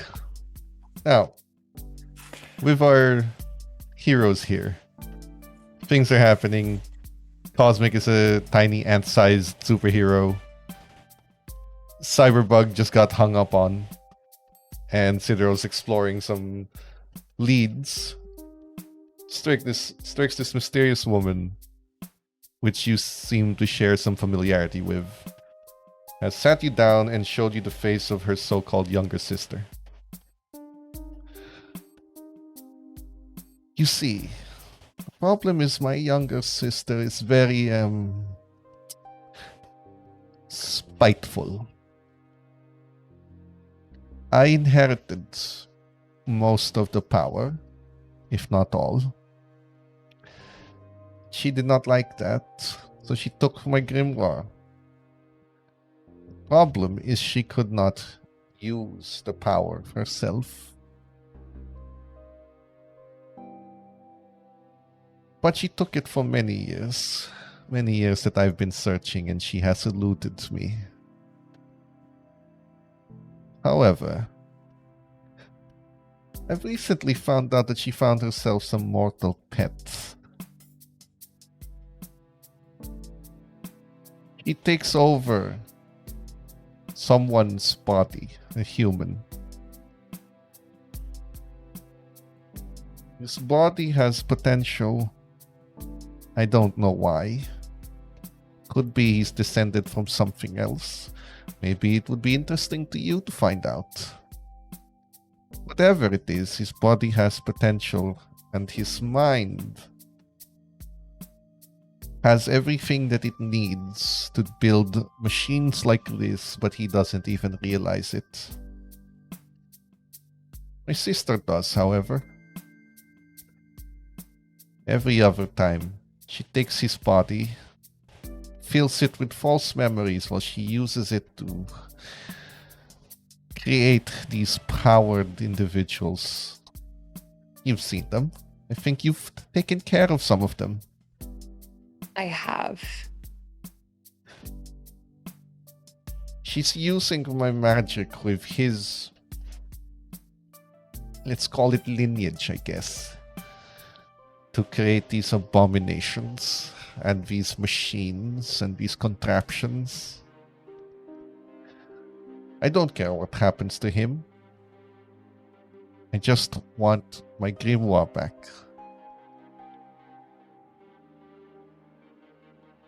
I don't know where my sister actually is. She sends her spirit off possessing the man. But if you manage to find her, because the gods know that I have tried and failed, but that is mostly because of our familial bond. I don't know if you know anything about it, but familial bonds are much harder to track when they don't want to be found. A great irony of blood relations. I know a thing or two about that, yes. So it's been very annoying to find her. If you do find her, kill her, I guess. I'm tired of her annoyances. And it's not like she can truly die. You kill her and in a few hundred years she'll come back and I can put her in a little cage to watch over her. But I want my book back and I'm certain she has it. These possession rituals, these old magics, the harvesting of misery. Well, you understand. Yes, I do. And I imagined doing this is going to help you and your endeavors as a hero. Really. They think you are a hero. Well, the human public seems to believe so, yes, but Humans will believe the strangest things, won't they? I know. Their minds are so feeble and tiny, it's so funny. We should share a meal together sometime to talk about this. This is a hilarious story. I have not laughed so hard in so long. But You should. I would love to do that. But yes, I Must Business find your first. sister. Yes. And I will contact you when I have your grimoire. Oh, thank you so much. And of course, First. nothing happens for free. If there's anything No. I can do for you at some point, you may call upon me for that favor. Of course. I Now- look forward to it. About your little friend, Oh, She just yes, I looks- almost forgot about him. should I He's so cute. turn him back now, or do you want to wait for the 4 hours it will take for his body to grow? Oh, 4 hours would be so fun. But no, he is helpful.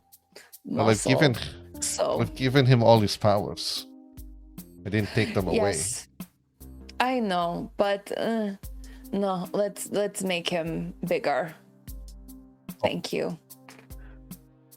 My sister, you have let this human population make you so soft. But I understand usefulness. Still, it's funny. I Very wouldn't well. say soft. It is a part of the deal. Ah, Alicia, I I have made that mistake once. Never again. I must be a team player and play by their rules. So Well, sister, he is helpful. He is my teammate. all contracts come to an end at some point. Do they not? They Fine. do. I've had my fun. Let me know when you've accomplished it, and thank you again. She stands up and shakes your hand, and she disappears, and her teleportation is more like leaves forming a small tornado around her, and then all of them just vanishing. And when she does, Cosmic, you grow full-sized again. What were you screaming middle of growing? We didn't learn her damn name. What was her name? Oh, we don't share names. That's very personal. Your name is Strix. What was her Strix? No, my name is not Strix. Okay, it's what we call Strix? you. Whatever. Yeah, What do they call her? We didn't learn that. I don't need to. But what are you? Let's go. Cyberbug. We're back to where Cyberbug is. I have a... Yeah. Oh, she wasn't wearing shoes, by the way, she was wearing sandals. But a Cyberbug. Damn it. When the phone call got cut off, and you hear like a slightly ear-piercing sound when it gets cut, are you worried enough to try and go to them, or do you stay here? No, I think he would think that just Strict got bored of the conversation and just hung up. Then you receive a message on your phone from Tyler. Alright. Hey, oh, uh-oh. Dude, makeup class. Where the fuck? On my way. Traffic again. Crazy, right? You live in the dorms. I had errands to run. I can't keep covering for you. I'm on my way. You just... Are you I'll be there leaving? in 5. Yes. Well, Cyberbug's gone again. Sidero, what did you want to do while all this was happening? I want to rendezvous with any one of my teammates, but Strix and Cosmic I could almost- contact. Yeah. Yeah, you know, I'll contact Strix and Cosmic and see what they're how they're going on how they're getting on with their side of the investigation. Zero, thanks for calling. Hey, what is Strix? What She's is not Strix? telling me. Yeah, what is she? You don't know? Do you want the long story? I don't. There is no long story. She's a magic user, and Right. What'd she do? Cosmic has given some gnarly side eye to Strix. She's like, I don't know. I just don't think someone can eat so much garbage. It was like a whole dumpster full. Has she done anything to you? No, Okay. she didn't. I just wanted to see if you knew anything. Either way, what are you calling us for? Checking up on your side of the investigation. Oh yeah, no, it's been great. Strix found a lot of magical things. Tell him about that crystal. Yes, I found a crystal that contains regret and pain and misery. That was after it exploded. Mm-hmm. Also, we figured out this guy, he only targets people who have a whole lot of regret. Mm-hmm. Yes.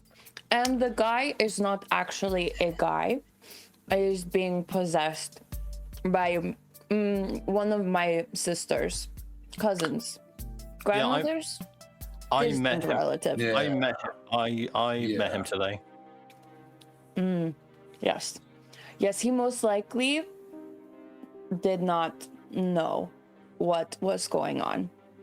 He's being implanted with fake memories, and then the one who it really is possessing him and implanting him with fake memories and then making him build this. He's actually a magic user. Strangely enough, he probably doesn't know it though. And he's building this machine, which we did. I mean, I don't think it's going to work anymore because of the crystal and what I broke. And yes, and we need to find whoever it is that is doing it and get a grimoire from her because it does not belong to her. Okay, it's You gonna tell him how you learned that information since we're still on? Her sister told me. There you go. Hmm. It was weird as They're all hell. like me. I'm gonna hang up and I'm gonna immediately run to the headquarters. If you want to be prepared, Sidero, since you're the brains of this operation, he's a magic user of some kind, according to Strix. It might be useful to know what his bloodline is, like where his genealogy leads, if you want to do that. Yeah, Or of you could course, just yeah. follow him until he gets possessed.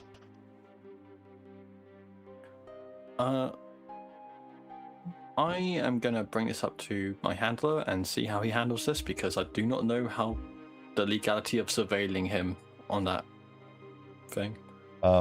When you explain the situation, he just looks to you. Surveilling him is fine. He does something illegal while we're watching him, we can intercept. No, But I want to know who this guy is and why him. What makes him special? I feel like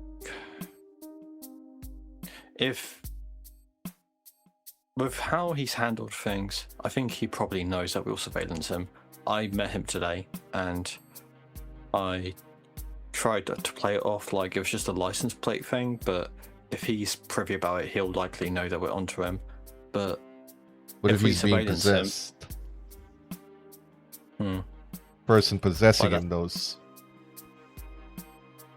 Yeah, it depends on if the person possessing him still has the memories of when he wasn't possessed, but there's so much to predict and so much to discover about him. But I think keeping surveillance on him would at least stop him from hurting other people.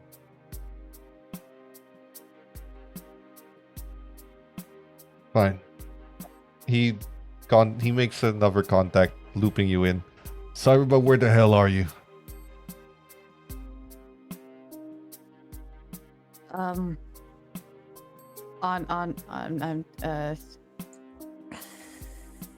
Do you want the truth or a lie to make you happy? God fucking damn it, I don't have time for your bullshit. I'm sending you the name of a man. I want to find out his entire family tree. Whatever the fuck you are doing, it can wait. Figure this out. Oh no, that's easy. I can do that in a split hangs up. second. Yeah, that's no biggie. Okay, yep, bye. Yeah, thanks. And then he looks at you, Sidero. Tell him, but be quiet about it. Don't get spotted. And use... He looks at you. Human outfits. Don't make it look like it's an official thing yet. Whoever's watching him, if they are, try to make it as natural as you can. Got it. Oh, one more question. Kind of off topic, but Cosmic asked this to me, and I didn't have a response, so I may as well ask this to you. Strix. Yeah. What is she? Not something I can say. She's not a threat. For now. If that changes, you'll be the first to know. The update with her sister being involved, I think that with her sister being involved and being involved with the guy that we're chasing, I think it's kind of relevant now that we kind of get an idea of what sort of magic we're dealing with here. When Strix says something's her sister, or relative, or anything, she doesn't refer to just a species. She refers to an entire ecosystem of non-human, ancient, older beings. Doesn't give much of a connection. Not really. And either way, I literally can't tell you. Part of the deal that keeps her from being a pain in my ass.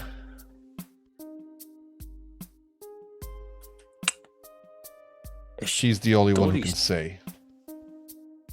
Deals. So many deals. She must be really...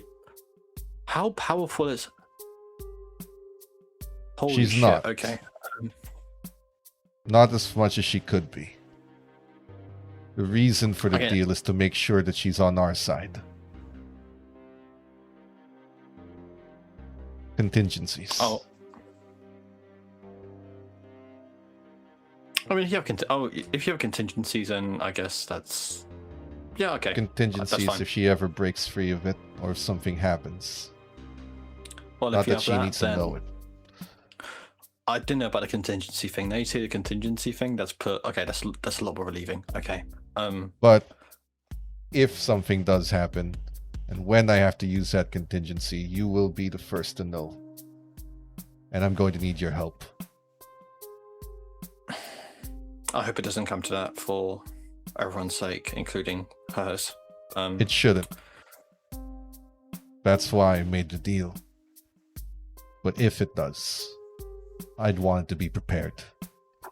Mhm. For now, whatever she says about sisters or relatives, that is a wide net. Can't really go off anything from that, unless she's willing to share any specific details. Just figure that it's some form of magic using elder race. Think fairies, elves, and the like. Yeah. Okay, I'm not going to dig any deeper. We'll continue the investigation. We'll trail as usual, and we'll let you know any progress.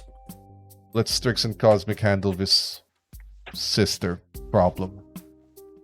Follow him in case he harms anyone else, or if he happens to seem to harm anyone else. And I'll have Cyberbug look into his background, see what's so special about this man. Okay. Yep, and... You leave, and then he contacts Strix. Strix, you and Cosmic are on, I suppose, Grimoire finding duty. Sidero informed me of the situation. Find it, put an end to it. At the very least, that'll stop all the problems. All right.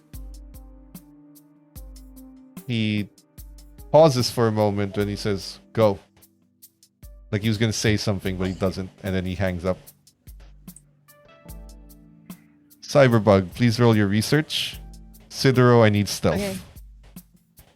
Can I Cyberbug, roll spend- for school. I'm sorry, Cyberbug Electronics to hack. And yeah, Electronics, Sidero? cool, because I could not find research at all on here. I'm probably going to use either a +2 or a Benny, but give me a sec. There's 4 +2s to use. Oh, River's Cyberbug's fine. Oh yeah, I'll need a +2. You can use it after, if it fails. Oh. No, you do not. Okay, good. Meanwhile, Strix, I'm gonna need an occult. Actually, no. To Occult. find something like this that's hidden, you'll probably have to stretch your spell casting, so it'll cost you a Benny Okay. to track something this hidden. Okay. But you And don't. it's a spellcasting roll. Yes, a Benny then Okay. a spell casting. Okay. I'm also gonna use a +2 Okay, that brings it down to 3. because why not? Oh, sorry, I used some negatives earlier to screw up with, to screw with Cosmic. I have no more negatives. Okay, great. Are you and Cosmic speaking about anything while you track? Unfortunately, this isn't the kind of thing that you can just jump from one place to another. You have to carefully sense it, and every time you teleport, it kind of screws up the radar, your so-called radar. So would the two of you like to speak about anything while you're, I assume, in some form of company car driving? Oh, yes. I know Strix will want to say something. All right. So, a little information about what we are going to get ourselves into. When we come face to face with this being cat, speak when spoken to. Do not give any personal information away. Do not agree to anything. And understand that everything that is said has a double meaning.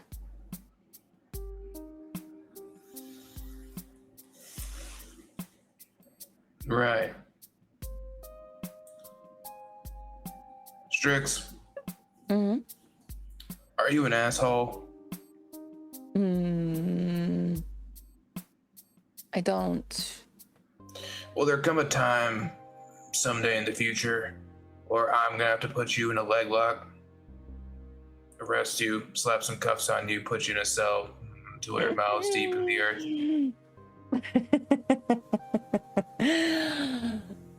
I don't know. Because I It heard would that. be hilarious to see you try and do that. Because I heard that conversation, and I can only imagine it sounded a lot like I shouldn't have heard that conversation. I don't think that it is any information that our handler doesn't know. He knows that I do not actually wish to be here, but I am here out of necessity, out of survival, and desperation, a little bit. So you're here because you made a mistake. No. I made a choice. And it was the right one. But it is not permanent. It is a temporary alliance where both parties win. I see. All right, well, that's a bit of a load off. Oh, man. Okay, so your sister, not really a sister. I'm not even going to try and act like I But understand. she is the other one's sister, I think. Right. The nameless one. Yes. Sure. Okay. What's there? I mean, I know the handler said get the grimoire. Grimoire connect to the sister. If we Yes. get rid of that, get rid of her, then suddenly no more powers potentially get put into people that don't want them. That all makes sense to me. Mhm. What about after that? We just wash our hands of it, say, no, all's good. Yes. And we give the grimoire back to its owner. And they don't do anything malicious with it.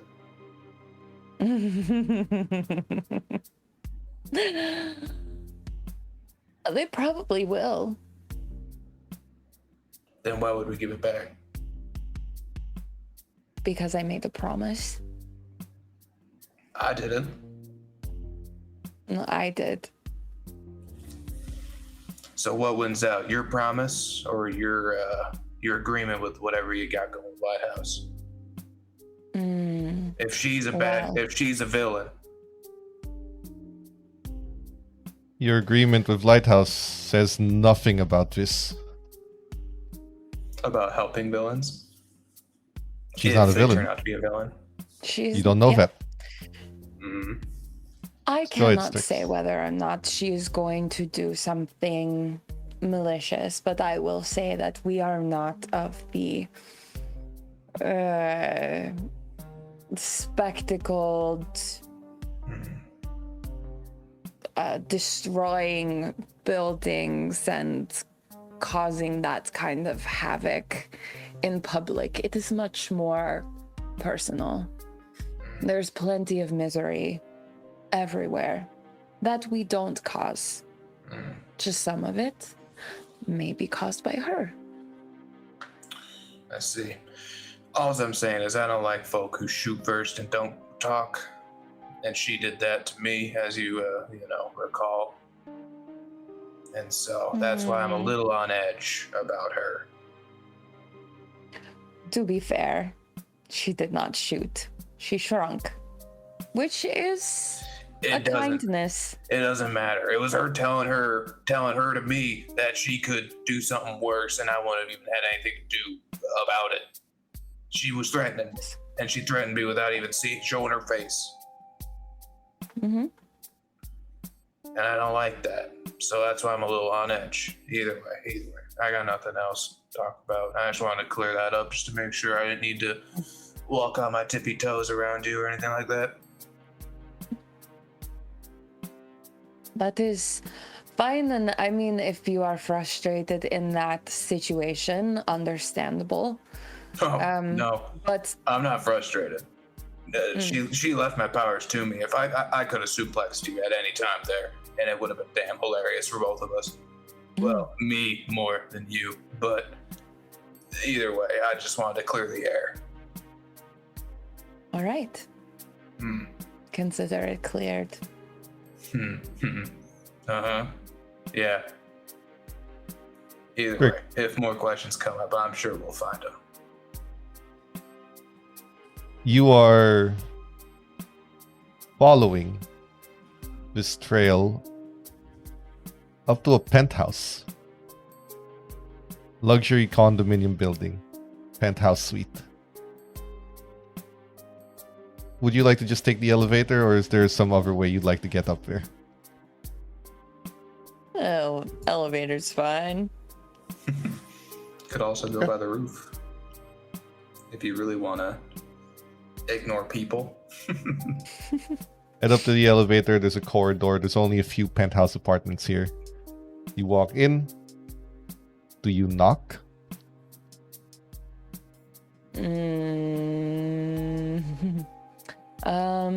Yes, because courtesy. Yeah, you're hanging your hand in the air there. Is there like a vampire on the other side where like we have to ask ourselves in? No, I was considering the best way of announcing ourselves. All right. The Should door I have opens. my arms folded, my right arm under my left or my left arm under? The dressing. There's a beautiful young Oh. woman. And by that, I mean ethereally, inhumanly beautiful. Hi. Hello. What can I do for you? Well, we are in the market for a book that I believe that you have. Ugh. She sent you, didn't she? She walks in, leaving the door open. Unfortunately, she did. I walk in. Cosmic's gonna walk in and he's the last one to go in, so he's gonna look at the door and like slowly close it, not sure if it's the right action. He's being very cautious for all of it. Fine. Good. Fine. And she looks at you. I knew you were a hero. I didn't know you were. Is this a fad that you're into?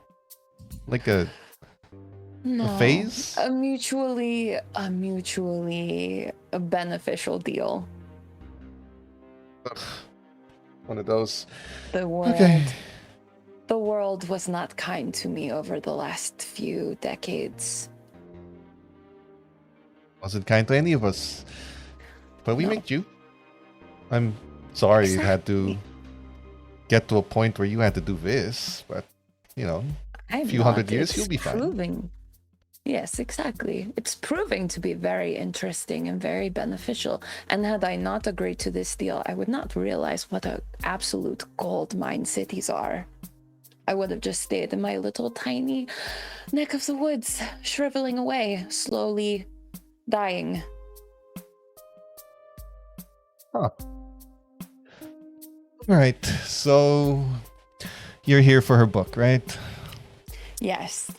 And for you to stop making all those mutants, because also my boss is very angry at you.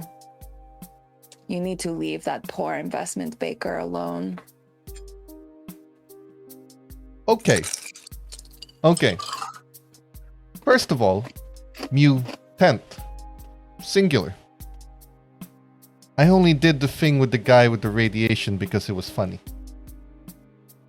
Plus, you know, he had it coming and it was delicious.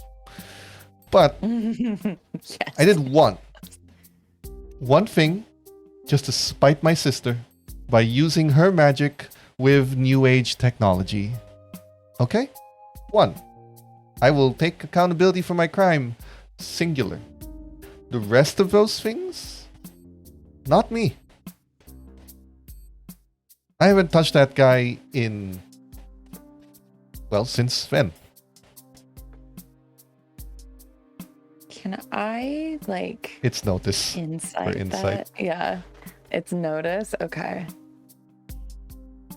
I mean, oh god, my notice is shit.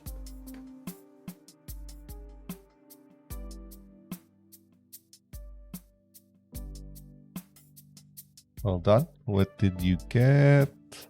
13. I got 7. But Cosmic 7. got a 13. Well, either one is still a success. Mhm. Hard to read an unnatural being, but Yeah. she is being forthright.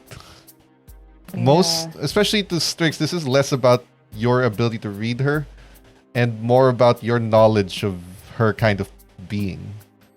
She would Yeah. take pride in what she has accomplished. Yeah, that's what I was thinking. I had to. VTM fucked me up. I can't. And I you don't do trust anyone. you do sense the pride in the one thing, but it's kind of poor taste to take pride in something you didn't do. You would understand that much. And while Cosmic can read the expressions as best that he can, you understand the cultural aspect of it. So she's just looking like one man. That was it. Rest wasn't me. So then, who was it?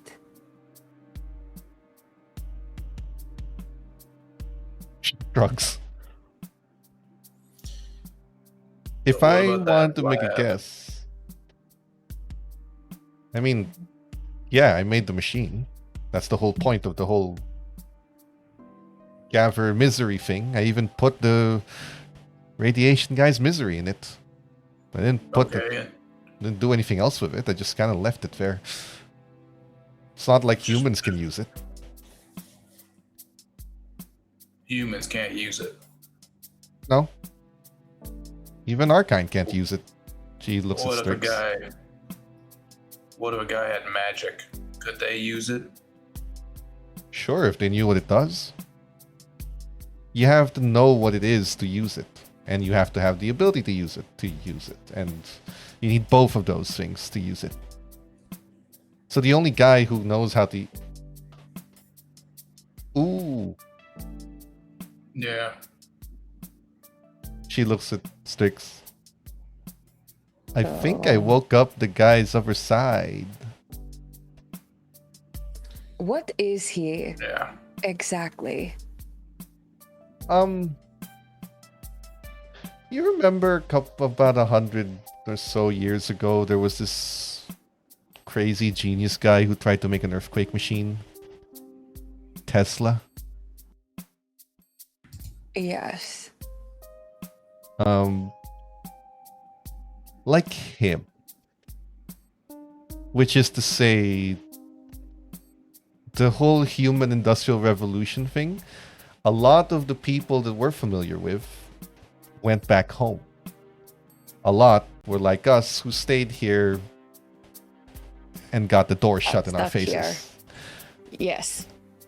And a lot of the people that were stuck here, they changed.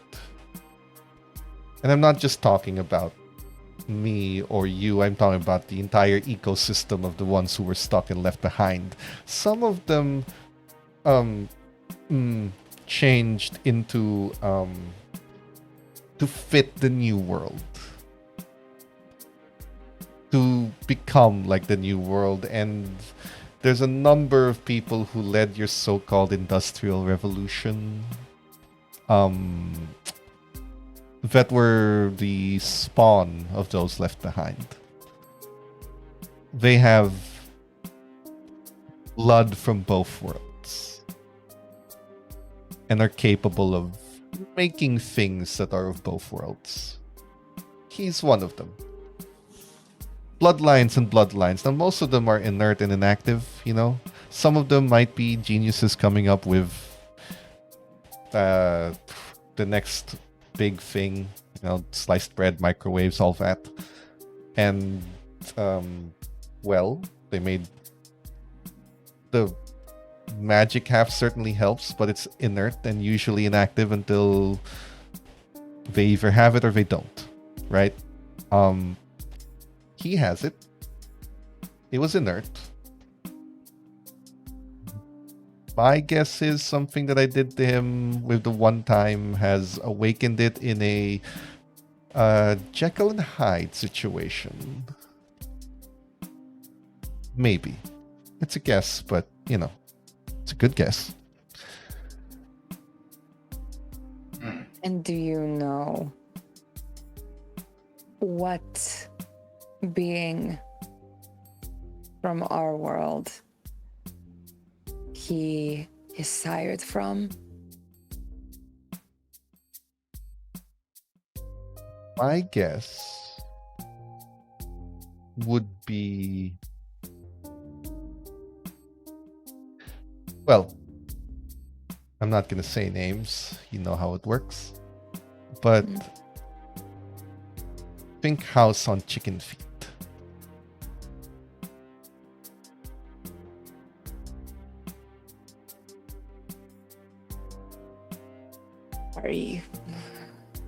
Are you serious? I sensed it the moment I picked it out. There's a reason I picked him. There's 100 of them with with a bloodline that could be used, but his was potent. Yes, I know. She's been very busy over the years. I mean, his was potent. The others were from other places. Yes. Right. Well, I guess. Now, since you're here, and since we're doing this, I know that my sister only cares about her book. So, I'm assuming she made a deal with you to take the book. Yes. Then how about I make another deal with you? I have a book hidden and locked in a place that, if I end up dying, gets sealed away into the void between all the stars forever. And she will never get what she wants. Which, now that I say that out loud, is a really nice outcome, but I don't want to wait another few hundred years to come back. That would be annoying. The last time that happened, I missed out on the plague. Imagine how much I could have eaten then. I know. Oh, Sad. It was Oh, truly no, delicious. no, please. I already have enough FOMO sorry. in my life, please. Thank you. I Okay. was just reliving it. It was What I would do. sorry. But, I'll make it simple. I give you the book and this free information I've already given you. And I walk away.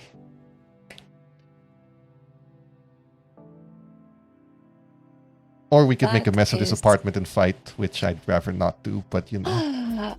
As fun as it would be to go toe to toe with you, that is fine. You've been most agreeable and helpful.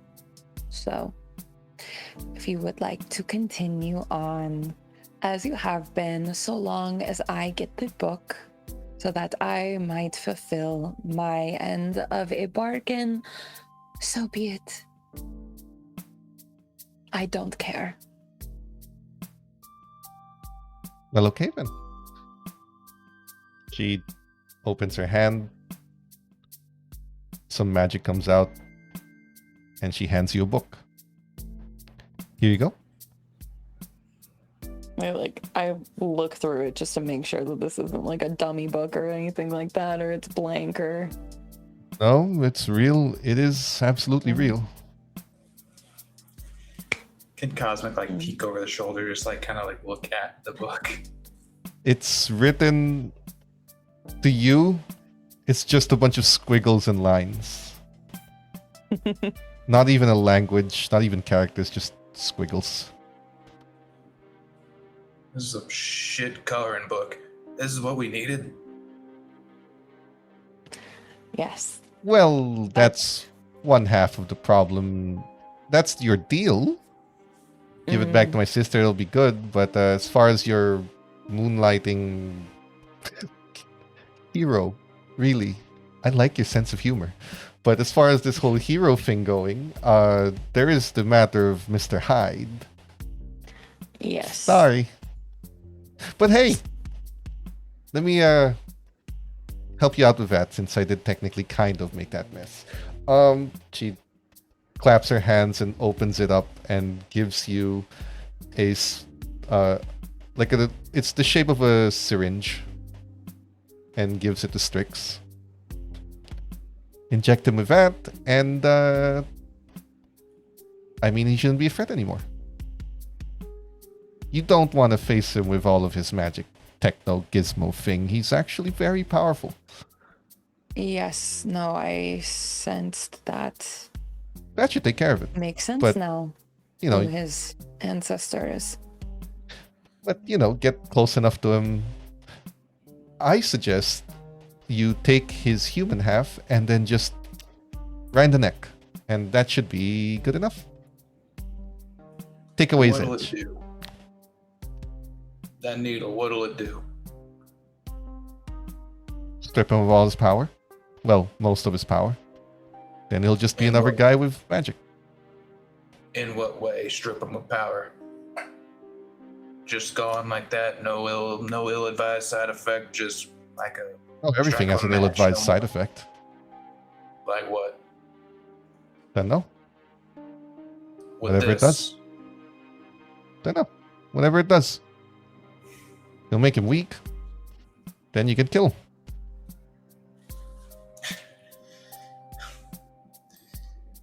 Man, this is Strix. I don't think. You know what? I'll save it till after. We got everything. Well, Your mic is still muted. I'll leave you be to whatever you're going to do. But hey, if you want to take over this place, she's looking at Strix. I mean, it's paid for like a year now. I have to leave because of my sister, so would go to waste. Plus, you know, she snaps her fingers and the illusion drops from a luxury apartment to a it looks like a graveyard. It has this sense of a graveyard, but the grass is yellowed and rotting. There's like dead trees surrounding the place. It smells of death and decay. Do whatever you want. She hands you the key. I will hopefully not see you around. She Yes. Not for a very long time. maybe in the next plague. And she Yes. vanishes. Oh, one can hope. Oh, There's another one. there could be. Now, she vanishes and leaves the two of you there. Is there anything you want to talk about? Strix, I don't much like your family. I think. Yes, most humans don't. Which is weird because I don't mind you. For the Well, most part. you are getting a very edited, watered down version of myself. I have to be on my best behavior and follow the rules and all of these things. If I were just left up to my own devices, then I would be much like my kin. But luckily for you, I have to be behaved and human-like, or as close as I can get to human-like. It is very difficult and tiresome. What? So this deal that you got, Yes. it benefits you and it benefits us mutually. You work for us, you get the milk of human suffering, whatever Yes. fucking Hannibal or whoever wrote in this book.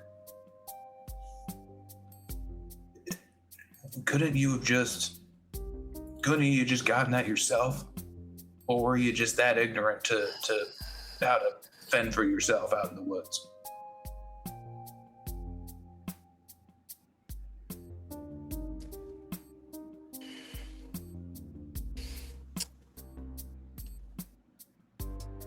When we do not feed for a long time, we start to decay and get weak.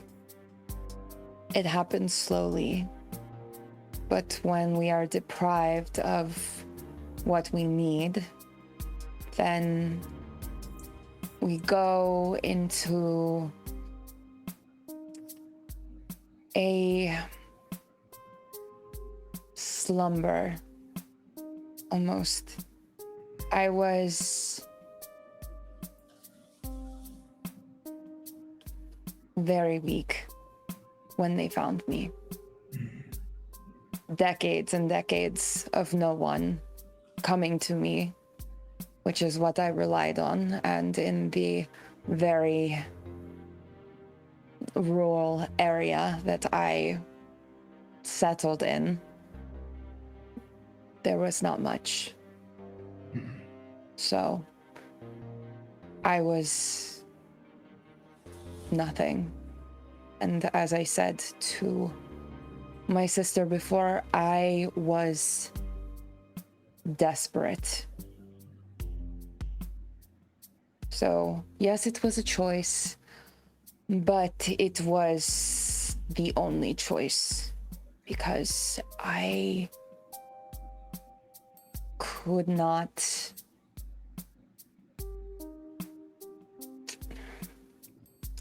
I couldn't teleport, so I couldn't go to a city. It wasn't as simple as it is now. Is that what you saw back there in the lab then? The cold, rain, starving, alone.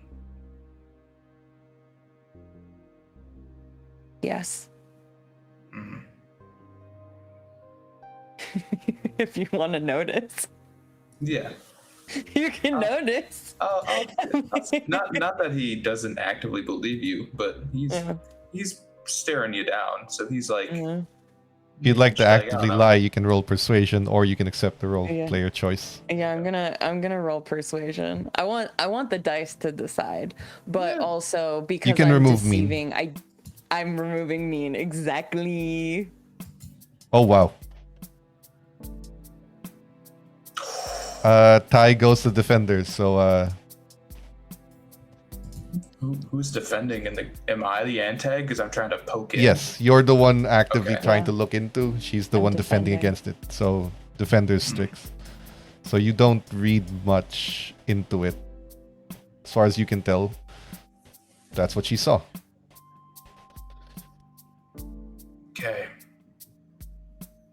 I see. All right. That's the only question I got. This place stinks worse than your house. Let's go.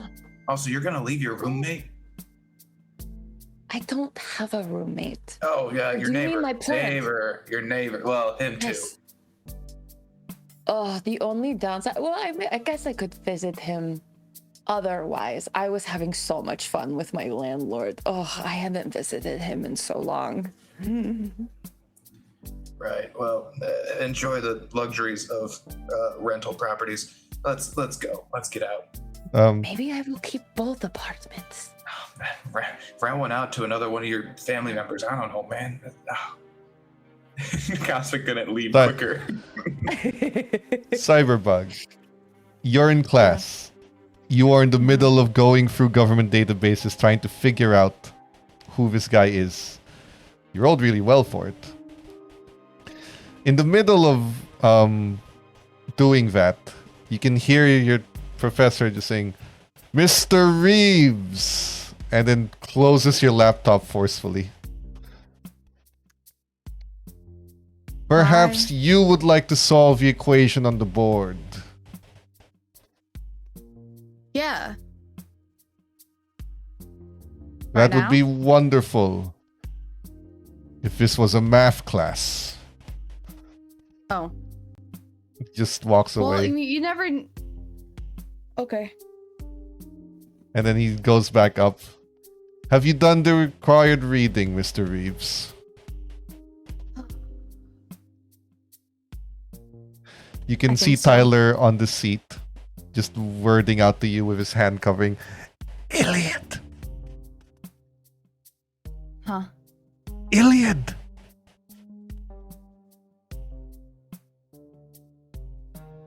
What your Yes.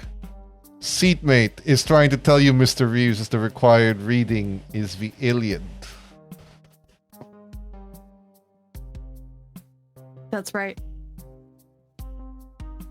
Then tell me, what was described in the first lines of Homer's epic poem? Is that a common knowledge roll? I will ask you Or if River Reeves studies ancient literature.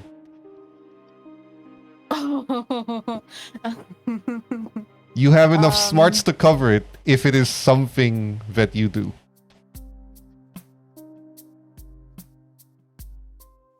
if Oh, I feel like if you remember to actually like do the reading, then yes, but otherwise no.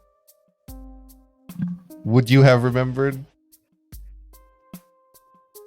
If I probably had I always have You- set alarms for classes, so I think Yes, so. but you also stayed up all night repairing your broken armor.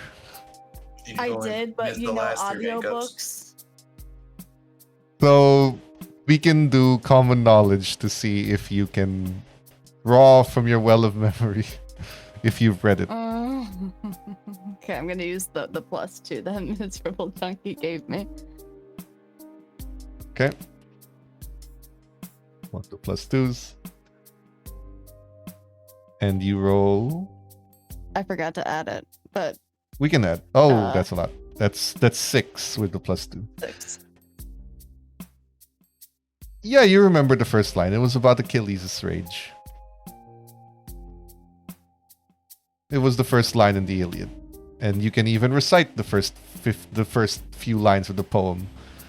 And when you see the professor raise an eyebrow at you, there is hope for you yet, Mr. Reeves. Sit down. Oh, And thank then- you. He proceeds to describe it, and then Tyler looks at you with a thumbs up. And then you open your laptop and you realize you have to continue searching. Now, the guy you were searching for... Oh, sorry, you can't open your laptop. You're going to have to mechanically control it and not listen to class. The guy you're searching for, he has... you can search for his father, his mother, their family tree, and you're basically building the family tree in a flowchart-like capacity. As you build it, his lineage, or at least his paperwork, seems to end with his great-grandfather, a soldier in World War II, an engineer. But there's no paperwork on that man, or anyone that he was born from, or any kind of family tree on him. And they can't find who the great-grandmother was. Undocumented. Basically, the birth certificates and everything say it's unknown. Which is odd, considering, you're being born from the mother. But it says Yeah. unknown. And for some reason, the father is known. You'll have to look through hospital records to figure that out. But as far as the digital records that are there, that's all it says. There's no explanation as to why. The woman that gave birth to this document in the hospital is classified as a Jane Doe. And according to the records, she disappeared a day after she gave birth. There were no cameras or CCTVs or anything then, but no one saw it. She just vanished. And the father, after a paternity test, was found to be the father. And that's the end of it. He claimed it, mother was unknown, and then the lineage goes on. This is the great-grandfather that's the one who was born from this parentage. But that's it. So the great-grandfather was a World War II soldier, engineer, born from great-great-grandfather and an unknown woman. And that's where the lineage ends.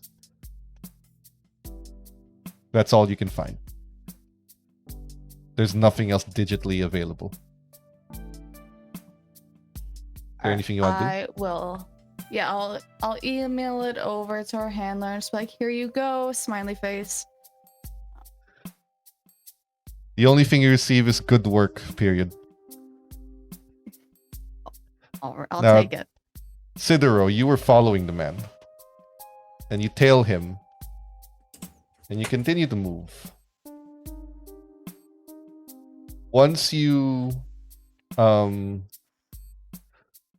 get to a particular place, his car, which according to the schedule you've been given should be heading back to his office, but instead it makes the wrong turn and goes somewhere else.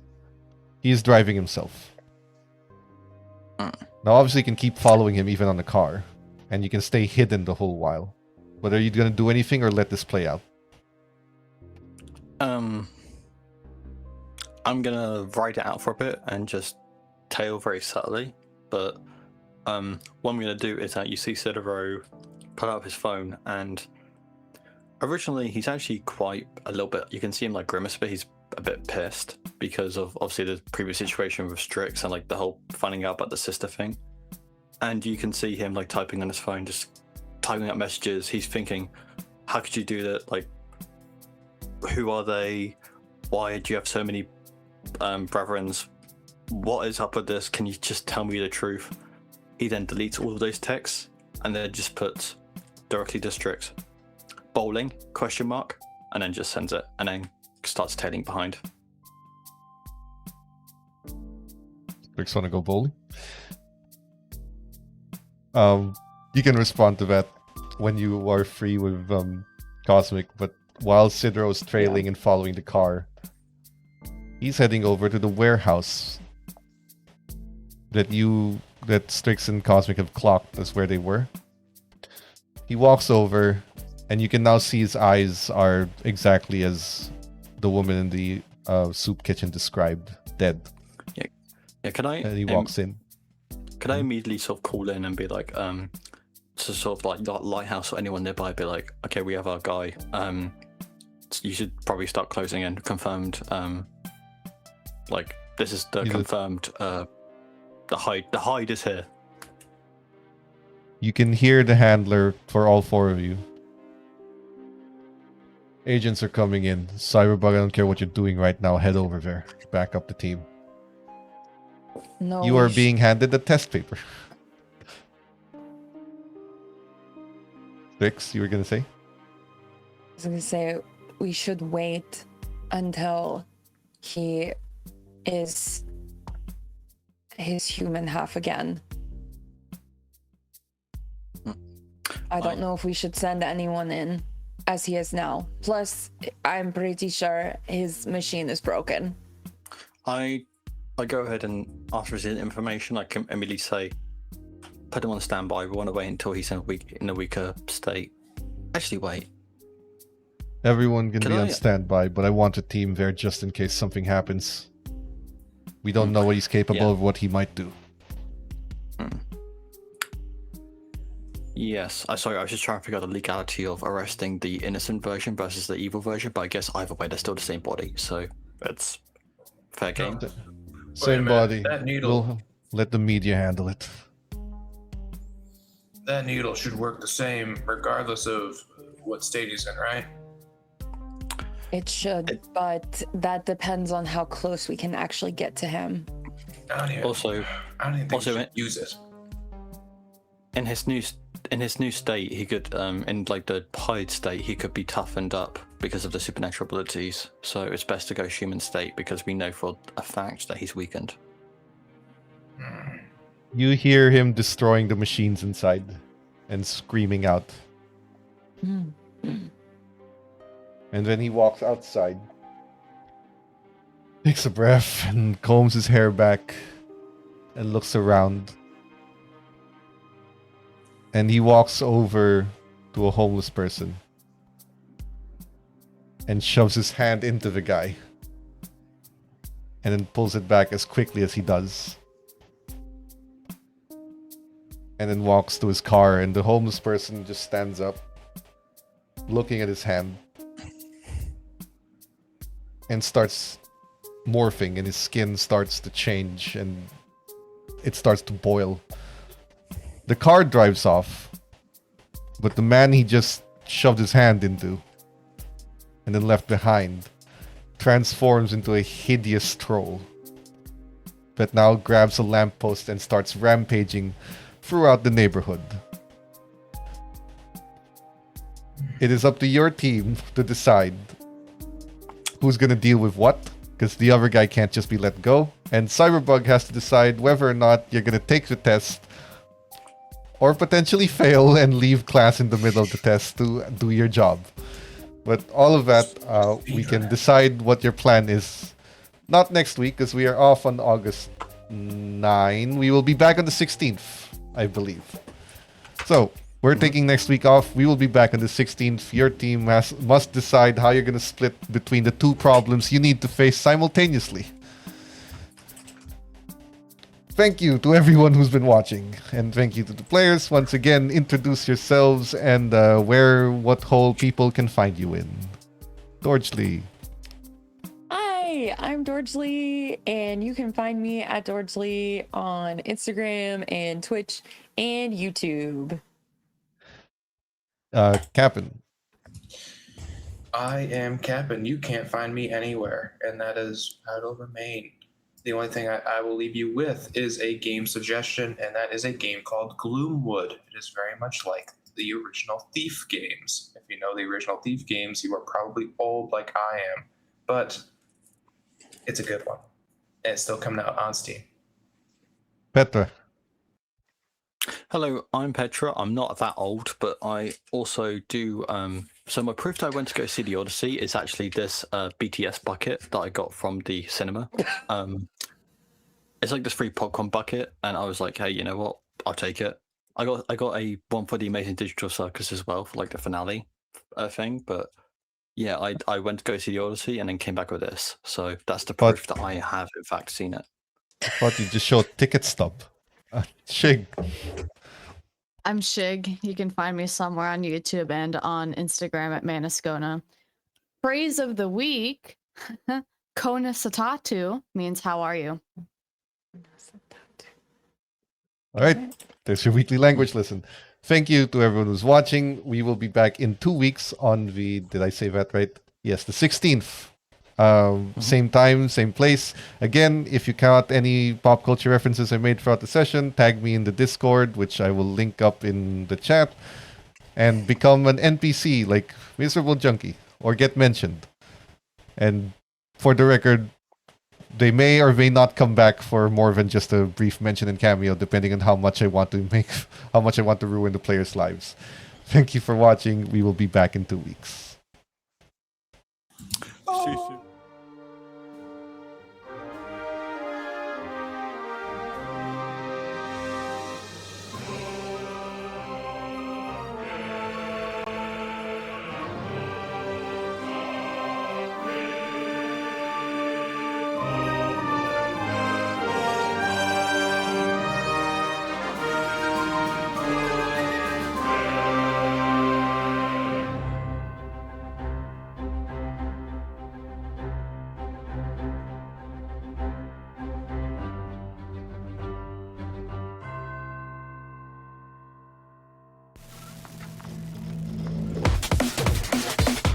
Cybernation Uncensored.